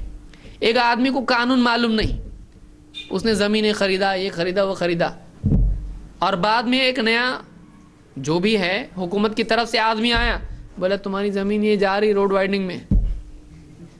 بولے ہم کو تو کس نے بتایا نہیں ایسا، تمہارا کام ہے معلوم کرنے کا. ہم حکومت کے آدمی ہیں، گئی تمہاری زمین اور اتنا کیسے لے رہے؟ گئی وہ، اور بولا ہم کو تو کس نے بتایا نہیں، اس سے پوچھا میں نے، اس سے پوچھا. تو ان کو جا کے مانگو ابھی زمین اپنی. اس نے نہیں بتایا، وہ ہماری غلطی ہے کیا؟ ہماری غلطی نہیں ہے، تمہارا کام تھا معلوم کرنے کا. کس سے پوچھے تم نے؟ اور میرے چاچا سے پوچھا میں نے، میرے دادا اتنے بڑے ان سے پوچھا میں نے، وہ فلاں سے پوچھا میں نے. تم کو اس سے پوچھنے کی کیا ضرورت تھی؟ تم قاعدے والے سے جا کے پوچھتے، وہ تم کو پتا تھا. تم نے قاعدے والے سے پوچھے نہیں. چاچا نانا کون ہے تمہارے؟ ان سے پوچھ کے نہیں چلتا. قاعدہ کیا ہے؟ قال اللہ قال رسول اللہ. اس لیے ہم کیوں بول رہے ہیں؟ ہم بول رہے قاعدہ، نام لینے کا نبی کا اور پوچھنے کا دوسرے سے. کس کی نام کائے کو لے رہے؟ پھر نام لے رہے نا نبی کا، نبی سے چیک کرو. نہیں چھوڑیں گے، نہیں چھوڑیں گے، نبی کا دامن نہیں چھوڑیں گے تو مت چھوڑو. نبی کی بات کیوں چھوڑ رہے ہیں؟ پوچھو، معلوم کرو. آدمی کا ایمان اس کو ایسا ہونا چاہیے. ٹھیک ہے بابا، میرے چاچا بھی بولے، میرے نانا دادا سب بولے، ٹھیک ہے، میرے کو یہ بتا ہمارے نبی کیا بولے. کیا ایمان نہیں ہے؟ کیوں نہیں؟ وہ نبی کے بارے میں کیوں معلوم نہیں کر رہا؟ نبی نے نہیں کرے تو کیا ہوا؟ چاچا تو کر رہے، نانا تو کر رہے، دادا تو کر رہے، فلانے مولوی صاحب کر رہے. یہ کوئی دلیل ہے؟ یہ کوئی بات ہے؟ کیا تو محبت کا حق ادا کیا نبی صلی اللہ علیہ وسلم سے؟ تو نے پہلے پوچھنا چاہیے. وہ سب کا چھوڑو، پہلے بتاؤ ہمارے نبی صلی اللہ علیہ وسلم نے کیا کیا ہے، کیا بتایا ہم کو. یہ نبی صلی اللہ علیہ وسلم پر ایمان کا تقاضا ہے. پہلے نبی، یہ بھی وہ بھی نبی نہیں، پہلے نبی. تو ہم یہ کہتے ہیں کہ اگر کوئی آدمی کہتا ہے ہم کو آج تک تو کسی نے بتایا نہیں، تو پکڑو اس کو، کیوں بتایا نہیں. یہ نہیں کہ نہیں بتایا تو ہم غلط بتا رہے، ہم پراوے کے ساتھ بتا رہے، ہم پروف کے ساتھ بتا رہے، ہم قاعدے کے ساتھ بتا رہے. ہم کو پکڑو مت. یہ دیکھو، یہ پکڑو، یہ دلیل ہے. دلیل کے آگے سب فیل ہے. اگر کوئی وکیل بھی ہے کورٹ کے اندر، اگر غلط بات کرتا ہے، دوسرا وکیل بتائے گا دیکھو یہ پڑھو، یہ قاعدہ ہے، تم کو معلوم نہیں، تمہاری غلطی ہے، تم وکیل ہو اس کا مطلب صحیح ہو گیا. ایسا ہے؟ کوئی وکیل ہے، آپ کو وکیل غلط قاعدہ پہ کچھ کرا کے لے لیا آپ سے، وکیل ہونے سے تھوڑی صحیح ہو جاتا ہو. ارے وہ وکیل ہے، قاعدہ سب سے زیادہ مجھ کو معلوم ہے، بیٹھو. قاعدہ یہ تم نے قاعدے کے خلاف کیے، چلے گا؟ قاعدے کے خلاف وکیل کیا جج بھی کرے گا تو نہیں چلے گا. سمجھ میں آ رہی بات؟ تو قاعدہ قاعدہ ہوتا ہے. تو ہمارے یہاں یہ اصول ہے، قاعدہ پہلے باقی سب بعد میں. قاعدے سے ٹکراتا ہے نہیں. قاعدہ کیا ہے؟ قل ان کنتم تحبون اللہ فاتبعونی. اگر تم واقعی اللہ سے محبت کرتے ہو تو نبی کی پیروی کرو. یہ قاعدہ ہے، نبی سے ہٹ کے نہیں. تو یہ اگر کسی کو نہیں معلوم، اس کا قصور ہے. نہیں معلوم، ٹھیک ہے، اچھی بات ہے. ایک آدمی مثال کے طور پر پانی نہیں آیا کسی دن، بولے میرے کو تو کسی نے بتایا نہیں پانی نہیں آنے والا، تو کیسا کیا پانی؟ اور تیرے کو نہیں معلوم ہے تو تیری غلطی ہے. ہم نے ہمارا پانی بھر لیے. ہوتا نا پانی نہیں آتا، نیوز پیپر میں اعلان آتا ہے بھائی کل پانی نہیں آئے گا، کل بازار بند رہے گا. اب یہ آدمی بولے مجھ کو تو کسی نے بتایا نہیں. تو نہیں بتایا، جس نے نہیں بتایا اس کی غلطی، تو نے نہیں پوچھا تیری غلطی ہے. تیری وجہ سے تو قاعدہ بند نہیں ہونے والا نا. تیرے اکیلے کے لیے کاک کھول کے تیرے گھر تک پانی، بابا اس کو معلوم نہیں ہے، ہوگا ایسا نہیں. تیری غلطی ہے. تو اگر تو نے نہیں دیکھا، نہیں سنا، نہیں پڑھا، نہیں معلوم، وہ تیری غلطی ہے. تیری وجہ سے قاعدہ بندی نہیں ہوگا. یہ سمجھنے کی چیز ہے. اچھا شیخ، کوئی کام ہے، ٹھیک ہے، وہ کام یا اس عمل کے بارے میں حدیث میں نہیں ہے کچھ، نہ حدیث میں ہے نہ قرآن میں ہے، لیکن وہ کام سے ظاہر لوگوں کا فائدہ ہو اور وہ کام دکھنے میں بھی نیک دکھ رہا اور وہ کام کرنے سے میرے اندر سکون پیدا ہو رہا ہے، میرے کو سکون ہے، تو یہ میری نیک نیتی کا میرے کو کوئی فائدہ ہوگا یا نہیں ہوگا؟ جبکہ وہ کام ٹھیک ہے حدیث میں نہیں ہے، لیکن ظاہر میں لوگوں میں فائدہ ہو رہا ہے اس چیز کا. دیکھیے یعنی سوال یہ کہ یہاں پر ایک آدمی اگر اس کو ایک کام میں فائدہ دکھائی دے دینی اعتبار سے، یا اس کام سے اس کو اچھا لگتا ہے، تو کیا اس کو اچھا لگتا ایمان تازہ ہو گیا، یا اس کو دینی فائدہ دکھائی دے رہا ہے، کیا اس سے وہ کام صحیح ہو جاتا ہے؟ تو جواب یہ ہے کہ کسی کے اچھا لگنے سے وہ اچھا ہو جاتا ہے نہیں. اس لیے کہ عبداللہ ابن مسعود رضی اللہ تعالیٰ نے کچھ لوگوں کو دیکھا مسجد میں بیٹھے ہوئے ہیں. لمبی روایت میں اختصاراً بیان کر رہا ہوں اس کا ایک ٹکڑا، دارمی نے اس کو روایت کیا اپنی سنن میں. انہوں نے دیکھا لوگ مسجد میں بیٹھے ہوئے ہیں، اور غالباً اس کو ابو موسیٰ اشعری رضی اللہ عنہ پہلے دیکھا اور بتایا ان کو آ کے، پھر جا کے انہوں نے بھی دیکھا. تو بیٹھے ایک آدمی بیٹھا ہے، کہتا تھا 100 بار لا الہ الا اللہ کہو. 100 بار وہ لا الہ الا اللہ کنکریوں پہ گنتے تھے. پھر بولتا 100 بار سبحان اللہ کہو. اس طرح سے وہ ان کو ذکر کرنے کے لیے کہتا ہے اور وہ کرتے ہیں. ابن مسعود رضی اللہ عنہ وہاں جا کے کھڑے ہوئے اور کہا، اور لمبی روایت ہے اور اس میں بہت ساری باتیں اس میں کہی. ان لوگوں نے کیا کہا؟ ان لوگوں نے کہا کہ ہمارا ارادہ خیر کا تھا، ہماری نیت اچھی تھی، ما اردنا بذالک الا خیرن، یا اس طرح سے کچھ الفاظ انہوں نے کہے کہ ہم لوگ تو بس خیر کا ارادہ تھا ہمارا، ہماری نیت اچھی تھی۔ ابن مسعود رضی اللہ تعالی نے نہیں کہا اچھا تمہارا ارادہ اگر اچھا ہے تو پھر ٹھیک ہے، ایسا کہا۔ وہ کیا کر رہے ہیں؟ عمل ذکر کر رہے ہیں اور کنکریوں پر گن رہے، اور ایک آدمی آرڈر دیتا ان کو اور سب اس کے حساب سے کرتے ہیں۔ یہ عمل بظاہر کچھ غلط دکھائی نہیں دیتا، ذکر کر رہے کیا غلط کر رہے ہیں؟ لیکن ابن مسعود رضی اللہ تعالی نے کہا کہ وَكَمْ مِن مُرِيدٍ لِلْخَيْرِ لَن يُصِيبَهُ، خیر کے کتنے چاہنے والے خیر ان کو ملتی نہیں، نیت خیر کی ہے لیکن خیر ملتی نہیں۔ کیوں؟ کیونکہ چاہتا ہے اس کو بھلائی ملے لیکن طریقہ اس کا کیسا ہے؟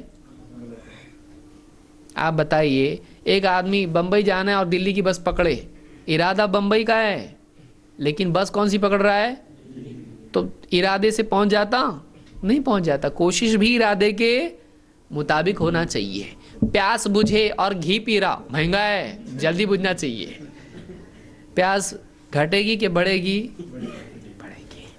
گھی مہنگا ہے نا، تو جو پانی فری ہے اس سے پیاس بجھتی، تو گھی سے تو ایک دم زبردست بجھنا چاہیے، ٹیسٹی پیاس بجھنا چاہیے ایک دم۔ بجھتی پیاس نہیں۔